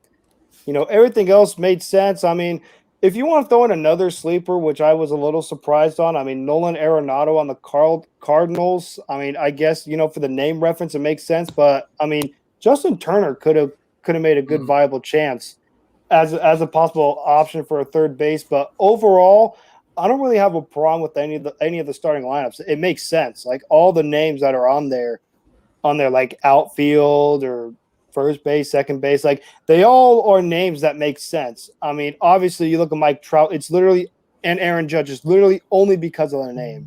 Only because of the name is the only reason why they're on there. Because if we're being honest, we're looking at the stats, they don't deserve to be all-stars. If we're looking at just the stats wise, but just because of their big name recognition, that's the only reason why, they're even a part of the all-star lineup. But overall, I think it makes sense. The starters list are good. I just wish that, Muncy and Turner had an opportunity to start for the National League. But overall, makes sense. And let's just hope the All-Star game is somewhat good in Colorado. And let's hope the balls go flying. Go ahead, Garrett. I'm mostly okay with it. The one that I kind of have a problem with, but not really, catcher with Posey. But I mean, it's got to be Posey or Willie. And I don't feel like I'm being a homer there. I feel like those are hands down the two best catchers in the National League. It have been for the past 4 or 5 seasons. And Posey's just doing significantly better batting this year. So I still think Willie's a little bit better of a defensive catcher and should get a nod just for – that's a little bit of the homer in me, and I can recognize that. So I'm not really too upset about that because Posey has been doing a lot better. His slash line offense-wise is significantly better than Willie's this year. So I can get that. I am surprised to not see Chris Bryant on there. I mean, Arenado is like 1 home run, 10 RBIs, and 4 points on the average ahead of him. And he's just been chilling at third base on a Cardinals team that just has been significantly underperforming. I mean, I know I've talked about the Cubs meltdown over the last 8 games, but they told us coming into the season that it was going to be a transition year. So basically anything we had was bonus. Right. We came into the season with no expectations, maybe make the playoffs. The Cardinals came into this season expecting to win the division, and they're currently tied with the Cubs, who sold off their best pitcher and didn't sign anybody to replace him. So and Chris Bryant's just – and even if I'd have to dig into the stats to see, because I think Winker's been having a hell of a year. I'm a big fan of Castellanos. I like seeing him there. And obviously Acuna Jr. has been having a great year. But as far as first baseman goes, I mean, you could put Bryant there. You could put him in any of the outfield spots. You could put him at third base. I mean, he's been playing all over. I think he has 15 starts at – I think he has 10 or 15 starts at third and then 20-some in the outfield. So he's been all over the place. And he's just been such a key part of the Cubs, even being where they are instead of hanging out down with the Pirates. I'm just really surprised to see Arenado there ahead of Bryant. I think he's been having, especially on the defensive side of the ball, he's been having a better season. I know Arenado's got a little bit better of a slash line, but not significantly. I think it's like 6 points on the average, 1 home run, and 10 RBIs. I mean, that's nothing. So I want to know what you think on this, because this is who I thought was kind of, I won't say snub, but I hate it that he didn't make the starting lineup, is Kyle Schwarbers. Did I say that right? Schwarber, because he's been on fire as of late. but he's been so hot like the last 2 weeks is Right. like the problem I have there, and it's kind of the same reason I'm kind of surprised KB got snubbed, because up until the last 2 weeks he was being Arenado on the offensive side of the ball too. So it's just stat wise. So it's just, it'd be nice to see Swartz in there, but I think he would have had to like start his push at the beginning of June instead of the second or third week of June to make it. Yeah, it's more of my just seeing the recognition of him and seeing what he's done, because he's hit like so many home runs. I want to say it's like 8 home runs in the last 9 games. It was something crazy there. I just remember that stat. Yeah, he's leading the National League with 25 or 26 home runs. Yeah, either 25 or 26 right now. So yeah, and I think the late push that he has had, because I mean, you look at 8 home runs in the last 9 games. Well, that puts him at 17, which is 1 ahead of Chris Bryant. Oh yeah. So, and I don't think Chris Bryant has hit a home run in the last 9 games. Oh, so wow. 9 games ago, they were 1 home run apart from each other, and now Swartz got an 8 home run lead on him. So I'm not gonna say you're wrong, but I can kind of understand it just with how hard he's come on in the last 2 weeks, as opposed to just having a solid first half. And I mean, the homer in me would like to see Willie, but I understand it. But the big one is I cannot believe Chris Bryant did not get in there at third. Just he's been making plays at every position, first base, third base, and all 3 outfield. You put him in there, he's making catches, making plays, just having awesome defensive year. And his offense, he's just a shade behind Arenado right now. Yeah, and I agree with you as well, Gary. Like, I honestly think either Turner or Chris Bryant would be better options at the start of third base than Nolan Arenado. I mean, the Cardinals are making me look bad. I remember on this Backstop Banter, I said, talk to me when the Cardinals make it to the NLCS, book it, and boy, have they disappointed. It doesn't make sense, because when you think of the All-Star game, you think of this. You think of a player stat line and the team's record.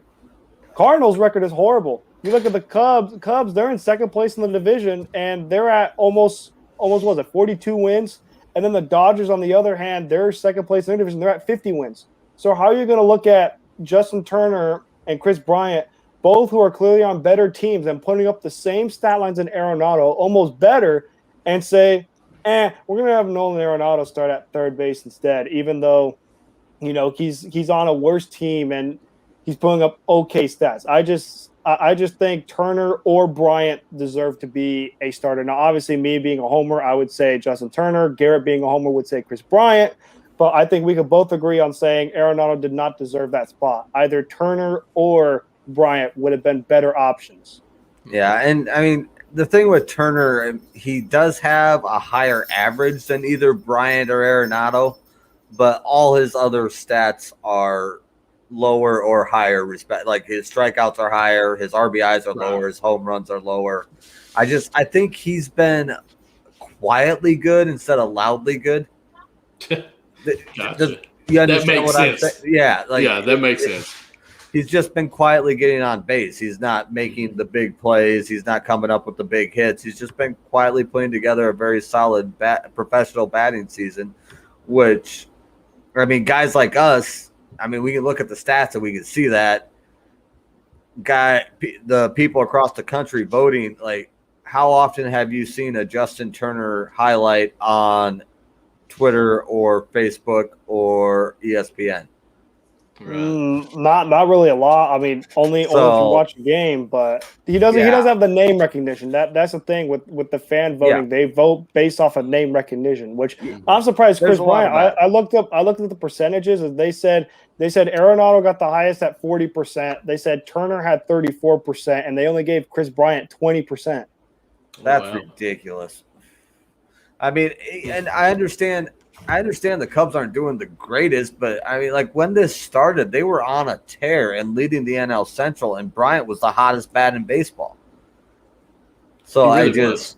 at that point, I mean, he's been in a little bit of a funk the last couple of weeks, and they're thinking he might have like a little bit of an elbow problem. I believe that it's all rumors right now, but that's why he sat out a couple games. He just got a little bit of a nagging injury problem. But yeah, and I'm also shocked too because I would feel like he has bigger name recognition than Justin Turner. Like if you were to tell the average fan who has no idea about baseball, like who would you rather have, Justin Turner or Chris Bryant? People are going to say Chris Bryant just because of the name. So I was shocked looking at only 20%. Like between the three finalists, they had Arenado at 40%, Turner 34%, and Chris Bryant only at 20%. I was a little shocked on that. I thought for sure me too. Chris Bryant would get at least maybe 23 or at least 25%, even if he was the third finalist, at least 25%. If you would read me those three names and told me Arenado was first, I would have told, and he got 40%. I would have told you Bryant was at 38 and Turner was at 25. I'd guessing. I'd That's what I would have agree with you as expected. well. I would say between those three finalists, I would have said it probably would have went Bryant, Turner, Arenado. All right, guys, that's got our all-star starting lineup. I think we covered it really good. We all had those little problems there. Overall, I give it an A minus. I think it did good. I'll go B. I'll go B plus. Yeah, B plus, A minus. You're homers. B plus homer, B plus homer. You're calling us homers. You're just going. You're giving them an A because they put two reds in the outfield. I actually said Kyle Schwarber, which would probably take a place of one of my reds. So that's unhomer. Because he would have been in left field. But I mean, in your grading, you're saying that we're grading him down because we're homers. You know, you're grading them up because you're a homer. No. I mean, it's a best solid players list. got it outfield. It's a solid list. I've seen better all-star lists, but this is an okay list. It's a B+ okay. list. Right. Yeah, it's okay. Now, would me being a homer, if I would have seen, Muncy at first base or Chris Bryant at third base, would I give it an A minus? I'd say you're probably right. But hey, you know what? That's life. Listen, you can miss one question on a quiz and still get an A. There you go. So let's go ahead and move over this. Let me share my screen again. I think I was halfway doing it before I realized I was still sharing. But let's go to ESPN.com. And I want to, guys, real quick, ask you all, do we think our first-place teams in each division will stay where they're at? Just quick answers, yes or no, quick description of who you think may be. If it's no, we'll kind of get on out here because it's already after 12, and I don't want to be up here too late on the East Coast. So, all right, we'll start with where you want to start? Can you see my screen? I got pulled up, so. Okay, I've got it up here too. If you want to blow it up that way so you can see it better, that's fine. But the American League, we'll start with the East. We got the Dodgers 3.5 above the Rays for first place. Garrett, do they stay first? What did you just say? I think you said the Dodgers when I think you meant to say the Red Sox by accident. Okay. Wow, I am so sorry if I said Dodgers. Yes, the Red Sox are in first place above the Rays by 3.5 games. Apologies. So, Garrett, do they stay first? If no, who do you think finishes in first? I think they do. I think the Rays and the Blue Jays, while not bad teams, are playing a little bit above expectations, and water's going to find its level. And the Yankees being 9 games back, I know it's a little early, but the Red Sox are like 8-0 against the Yankees this year. They have their number. And when so I don't see the Yankees catching the Red Sox. I think that's the only team that you could legitimately argue has a chance to. So I think the Red Sox hold that down. All right. Matt? Yeah, it's a tough decision, especially with the Rays only being 3.5 games back. But with the way how Boston has been playing, man, they are playing like a legit team. This isn't one of those teams that starts off hot and then simmers down. They're going to keep it that way. Hell, you might even see Boston maybe be buyers. They might even look at their team and saying, "Hey, we got the top seed in the American League. Why don't we have the best record in all of baseball? Why don't we be buyers at the trade deadline and go all in and try to make this push?" So I personally think Boston in the AL East, as much as I want to try to hold out hope saying the Yankees will make a push, I just don't think that the Yankees are going to make a push. I just think Boston's going to keep it. If I were to say another team that has a chance besides Boston to win the division, it would obviously be Tampa Bay. But I think Boston, they're going to stay at first, and they're going to keep it that way. I'm going to go with the Rays actually going in first for the fact that the run differentials are a little bit higher. They're actually at a 75 plus here, as you can see on my screen. I just feel like the Rays, especially with Franco, Wander Franco that you just called up. He's a rookie. He's an all-star in the making. I think he's going to get his feet wet and start playing a lot better. His first game was wonderful. Moving on to the Central. AL Central, we got the White Sox in first place with 5 games cushion there. Next team is the Indians, and then it falls off the earth, and there's no point in even talking about anyone else. Matt, who you got? Ooh, I personally got the Chicago White Sox. I think it's going to be a no-brainer. They're gonna stay in first in that division. They're up by 5 games. They're clearly head and shoulders the best team in that division. I mean, unless the White Sox have a major injury to their team, and somehow Tony La Russa just somehow retires midseason, they're gonna stay in first, and that's gonna be it. So White Sox will stay in first in their division. Garrett. I agree with you. The only issue I have is the major injury comment. They don't have anybody left to get injured. That's why I think they're going to hold down the division. I mean, they're 5 games up and they're missing half their roster. So, I mean, they're just going to get better in the second half when guys come back. I mean, they're going to have Eaton coming back. There's talks that even Eloy might make an appearance in the second half, might be able to come back. And they got a couple pitchers banged up, but I mean, they've had their share of injuries and they are still leading the division. So they get these guys healthy, get them back into shape, get them on the field. They're just going to spread the gap. I agree with you guys. Even with my same stat I used earlier, the run differentials are a plus 95, and the rest of the division is in the negatives. Indians a negative 11, Tigers a negative 69. Twins a negative 62, and the Royals a negative 83. I don't even think it's close. I think the White Sox run the whole way, and they may end up winning by 20 games in this division. That's how bad of a division it is. Okay, the West. We've got the Astros in first place by only a game and a half behind, or with the team behind them as the Athletics. Matt, let's start off with you again. Yes or no, they finish?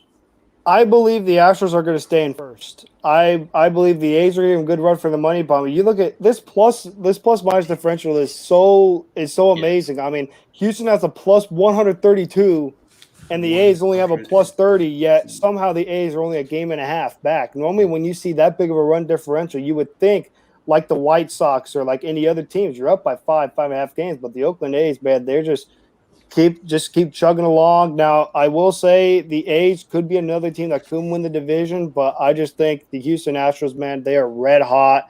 I know we like to bag on them a lot, the banging trash cans, the cheat stros, but they are playing like a legit team. They're still one of the best teams in the American League. I wouldn't be surprised if they made it back to the World Series. I mean, this is a team, they've made it to the championship series since 2017. They've made it there for 4 consecutive years, 2017, 18, 19, and 20. And they're still playing like one of the best teams in the AL. And I think they're going to keep it in the AL West, and they're probably going to win the division again. Garrett, sorry, guys. I had the screen blown up and I was looking at my shares, so I didn't see anybody saying anything. So I apologize. I'm going to go with I like the A's to overtake Houston on this just because the MLB has made the draconian decision to ban all foreign substances, and Houston is known cheaters, so I think they're going to drop off.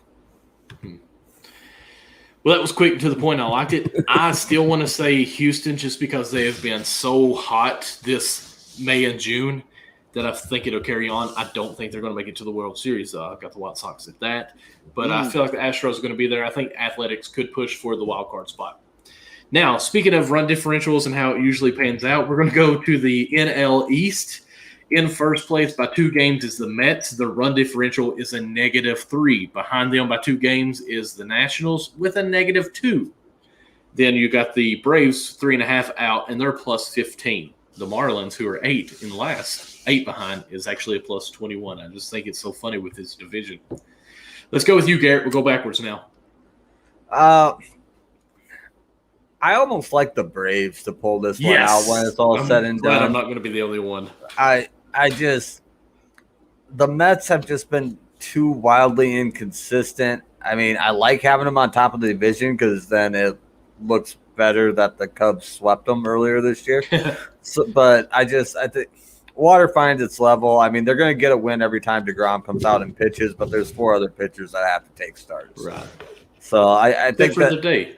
Yeah, I think it's going to catch up to them eventually. And I like the Braves to pull this one out at the end of the year. Yeah, and I agree as well. You guys aren't the other one. I'm going to say the Braves are going to overtake it as well. I mean, the Braves, they're one of those teams where, we talked about them. They beat the Mets 20-2. Maybe that's going to be their momentum swing, the momentum push going forward to help accelerate them to get in first in that division. And I clearly think they are the best team in that division. And I always say, like, the Mets are going to find a way to Met. You know, it's a low Mets. And I think they're going to find a way to crumble and lose the series at the end to the Braves like they always do. And I just simply think the Braves are too talented of a team to not be, and you look at, they're struggling and they're only 3.5 games back. Mm-hmm. Only 3.5 games back. They're going to overtake the Mets, and it'll probably be near the end of the season in old Mets fashion. It'll probably be like the last, middle of September is when the Braves will overtake the Mets, and the Braves will pull through and the Mets will slip. I want to say the Mets, and as you could see, not the Mets, the Braves. As you could see earlier when Garrett said I was happy, I still think it's the Braves. I just think the Mets do look like they're going to hold on here a little bit, but they can't score. Like, even the runs right now that they have scored is 275. You got the Braves at 379. I just feel like that's such a big difference. The Nationals have been a very hot team in the last 10 games. They're 7-3. I think this division is wide open. I'm going to say the Braves. I would actually not be surprised if the Nationals came out first place. So I don't think the Mets do it. And even from the beginning of the year, I said with Cohen predicting winning 1 or 2 years, I think it's 3 years out. So that's where I'm at. Braves on there. Nats will be my second. Now, Garrett, we're going to start off with you. Brewers in first place in the NL Central. Behind them are your Cubs, 6.5 back. Then the Reds now at 8 back at third place because we just walked off. Nice. I got a joke for you, Michael. Okay. What do you get when you cross an elephant and a rhinoceros? Elephant and a rhinoceros? What? Hell if I know. Well, see, I thought that was the answer for some reason. And that's the same thing when you asked me who's going to win this division. Hell if I know. I don't think Milwaukee can maintain. I really think it's going to come down to Cubs, Cincinnati, or St. Louis. I mean, even look at the run differential, which we've been talking about a lot. St. Louis is out of there, and then Cubs and Cincinnati are both slightly negative, and Milwaukee is at plus 35. But you take away the 31 runs that they scored against the Cubs in the last series when the Cubs imploded, they're at plus 4. Oh, wow. I think it looks like a big difference, but if you're actually watching the Central closely and are a Cubs fan like myself, you realize that the Cubs just gave up 31 runs in 3 games. Wow, basically, yeah. So, and I guess we did have the 7-run game, so maybe, but it'd be less than 10 if you take out that series. Right. So I think it's a lot closer than it appears looking at that. And Milwaukee they haven't been able to figure out their offense for the past 2 seasons. I don't see them doing it this season, and I don't think their pitching can carry them through 162. As far as who it's going to be, I hate the Cardinals, but they probably have the best team in the Central on paper. Cincinnati could make a push, but they have also had a tendency in the last few seasons to be Cincinnati. And the Cubs, and the Cubs might be selling. I mean, if the Cubs manage to pull it around and buy at the deadline, I think this division is theirs to run away with. But if we don't make a push here in the next 2 weeks, we aren't going to be buying at the deadline, and then it's going to be Cincy or St. Louis. I think this is the most up in the air division in all of baseball, because Milwaukee's on an unsustainable run right now. They are not. I mean, I might have to eat my words a little bit. They might, especially if the Cubs sell, they might pull away with the division at the end. But it's going to be by like 2 or 3 games. It's not going to be by 6, which is what they're currently leading by. I feel like the NL Central is different than the NL East because those teams suck, if that makes any sense. Yeah. Like, they're bad. Mm-hmm. Those teams definitely are. I would say the Brewers are going to stay in first. I will say I believe the next best team that probably, if you were to say, would possibly somehow overtake the Brewers would most likely be the Cubs. Because you look at what comes up. You look at whenever you play these division games, it's not like it's one of those where, because you look at if the Cubs were to play the Brewers again later on in the season, which they will. If the Cubs reverse, if say the Cubs play the Brewers 4 times and they sweep them or win 3 out of 4, that lead goes from 6.5 down to 2.5 or 3.5, and we got ourselves a race. We got ourselves a ball game. So I just look at it. I think the Brewers were going to maintain the division, but I will think it'll get better at the end, and I think they'll just squeak by with probably a 3-game division win. I'm going to say this. I think the Brewers hold on. But here's my thing that I think can flip everything. Sonny Gray has been hurt for the Reds quite a bit. He comes back tomorrow and pitches. Boy. So I think there's a chance that if he is healthy and does good, we've got Mike Moustakas, who has been hurt for probably 60 games or 60 days, I'd say. So we've been hurt quite a bit. Luis Castillo has finally starting to pitch good in the past 10 days. So his past 3 starts, I think he's done well. So even our best reliever, Antone, I think is his name, he's been hurt. He was actually on 10 days, came back for a day, went right back to a 10-day. So I think the Reds have a chance to make a push. And the reason I say this is because I think if the Cubs and the Reds were both 10 games behind after the deadline, I think the Cubs would be first to sell before the Reds, because I think the Cubs are at that point where there's like, okay, this is our team. We know we're going to break it up. Like, we're ready to break it up and move on. I think the Reds could stick in there just a little bit and make that push. I think we'll be a buyer, and that's the only reason why I'm going to say the Reds in this, because I think if the Cubs and Reds are neck and neck, I think the Cubs go ahead and abandon ship and move forward and have a future. The Reds always kind of just stay right in there. But anyways, that's all. I small homerism in that take. Yeah, well, and real quick, I just want to thoughts and prayers to Sonny Gray. I have not seen the lineup for tomorrow yet, but David Rossi, who is, I think, the best manager in the National League this year, and so far has had an off day. And if you look at a lineup card that has a pissed off Wilson, Rizzo, Bryant, and Contreras on it, after Rossi has had a day to chew their asses, I'd be scared for any pitcher that has to look at that lineup. For the Cubs, it'll be 10-0 after the first inning, but they won't blow it. They'll expand on it. Who knows? Who knows? There's too much talent on that team for. And it's all going to depend on how the injuries shake out, but just in theory, if you look at a lineup card that has Rizzo, Bryant, Contreras, and Baez all playing after Rossi has had a day to put the fear of God into him, I'd be scared. I mean, I think the Cubs are a good team, definitely. I think it's funny. I was just looking at this. The Reds right now are 40-40. We're 20-20 at home and 20-20 away. That's just funny. All right, let's move on to the West. Should be. That's right. Here is probably the surprising division right now, and then probably the most intrigued and entertaining division is the NL West, where we've got the Giants in first, Dodgers behind 1 game, and the Padres behind by 3 games. Matt, it's your division. Let's hear you.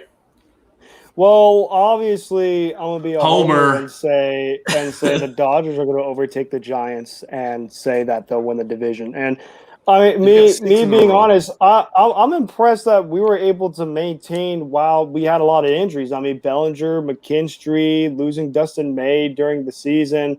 For the rest of the season, people kind of look at that, and through the bullpen injuries that we have, a lot of teams would fold up and kind of crackle down the rest of the season. But I mean, this is this proves to show why the Dodgers are defending world champs. You know, they muster through. They have players step up like Max Muncy and Chris Taylor, and you know, with Bellinger getting back into the rotation, same thing with McKinstry, with the whole flow starting to get together. And with the Dodgers, the last 6 games, they've been on a heater. They won 6 straight. They just swept the Giants in 2-game series, and they're getting back in the division race. And you know, I just think it's going to be exciting down to the wire. These division games that the Dodgers have, when they play the Giants and when they play the Padres, they're going to be very important.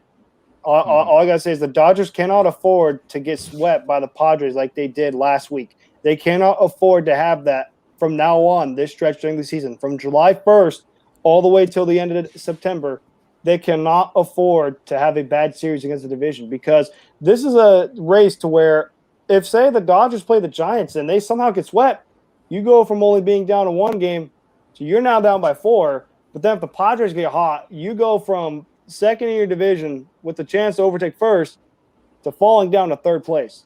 So if you're the Dodgers, you got to maintain the focus. You got to keep the flow going. I think they will. I think they'll overtake the Giants in the first. But I will say, a team to not sleep on, don't sleep on the San Diego Padres, because the Padres could be a team where they could get hot. I mean, I honestly say any of these 3 teams has a chance to win the division. You can make a case for the Giants, Dodgers, or Padres and say that they each have a chance and the talent to win the division. But I am going to be full homer. I'm going to say my Dodgers are going to take the division, and I think they'll be in first in the NL West by the time the season ends for the 9th year in a row. All right, Garrett. I agree with Matt that the Giants are not going to maintain. They've been benefiting, like even when they were playing the Cubs in that unfortunate stretch series. I think we went 1-3 against them, but they were pulling guys out of nowhere that nobody had ever heard of, like that people didn't know played baseball, and they were putting up like 2 for 3 with a double, and and 2 RBIs, like just ridiculous numbers. And water will find its level. You cannot do that for 162 games. But so I don't think the Giants are gonna. I think they're good, but I don't think they're gonna end up on top of the division. I like the Padres to make a push in the second half.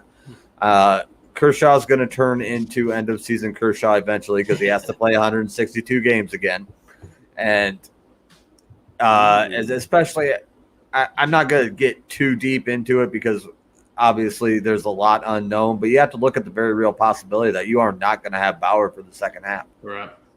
I mean, I'm not making judgments. I'm not saying what's going to happen or what should happen. I'm just, in reality, you have to be prepared for the fact that you lose one of your top 3 pitchers for the second half. And I think that gives the Padres a chance to make a couple moves at the deadline, beef up the team a little bit, and make a big push for the division. I will say this on my end. We also thought this was going to be a 2-headed snake as far as who was going to win. I'm glad the Giants has made themselves relevant and been a part of this and sustained so far. And in an odd year, not an even year, in an odd year. Yeah, very odd year. I even would go as far as saying that let me just back up and go with it. I feel like the Dodgers are going to come out on top. I do take the Bauer in consideration on that because he's already, I think, supposed to miss 10 games or 10 days. I don't know how that's supposed to go. 2 starts maybe that he might miss on that. So, and that's before everything gets done. So they're going to do their due diligence and see what goes on there. He could be out longer just because of court cases and whatever goes on with that. And we know in times past that someone has actually not been charged on anything in the courts or by police and still gets suspended in the league, which makes no sense to me. I don't know how that happens. But anyways, so we don't know. But I'm still going to go ahead and go with the Dodgers just because they have done it before. I still feel like the Padres and Dodgers kind of have like a little brother syndrome there, even though they swept them last time. I just feel like the Dodgers are going to come on top. But I do think all 3 of these teams will probably make the playoffs or have a very, very good shot at making the playoffs. So there we go. All right. Let's close out that. Let me see what I can do. Was that the last topic? That was the last topic. Okay. So, guys, if you all – go ahead. I have one final thought. I don't want to dive into it because this topic's been beat to death, but on the major league decision to ban foreign substances mid-season and the way they are enforcing it, the Brewers brought up a 23-year-old kid that had never played an MLB game to start Game 3 against the Cubs. He went 2/3 of an inning, gave up 7 earned, and faced 10 batters, and got stopped on his way into the dugout to get checked to whether or not he was using foreign substances to cheat. Yeah, I was gonna say there's no way no foreign substance was used. Yeah, that's just absolutely ridiculous. Manfred, figure your shit out. That's all. I don't want to start a big discussion. I just want that to be said. Well, thank you for saying that. And I am trying to get something to happen here if I can.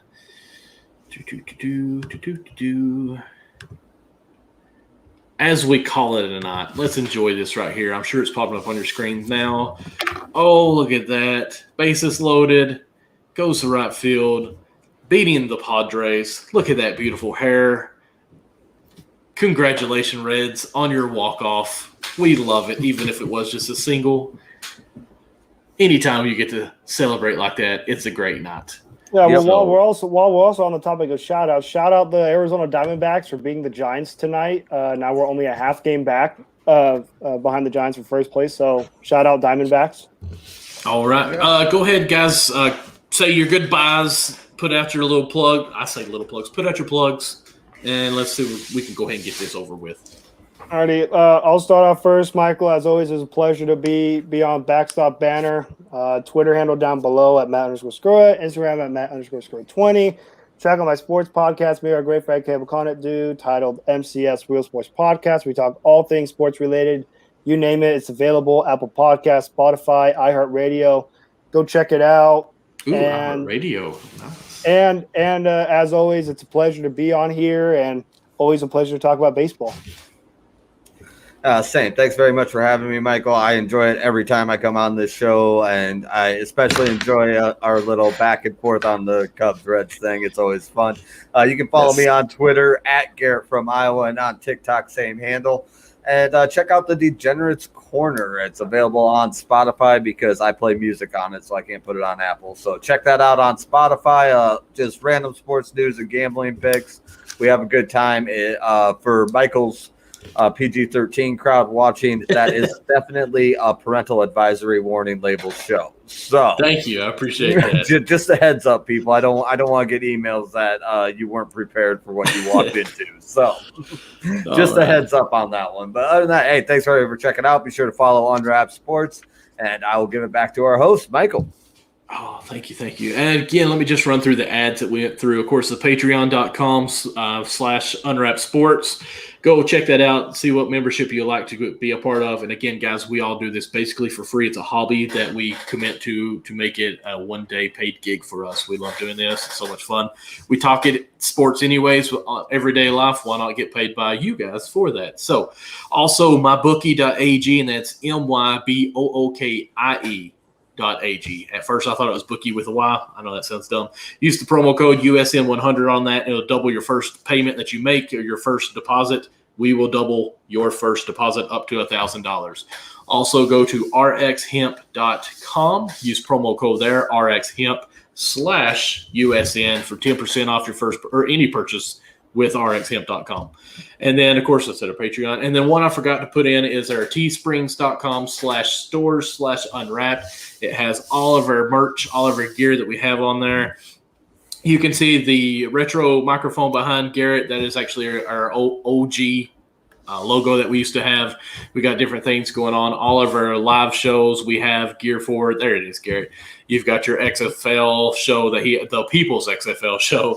You've got Backstop Banter. You can buy the gear that we have as well, and just so much more. And also follow me on Twitter, MDLawson00, Instagram, same thing. TikTok as well, same thing.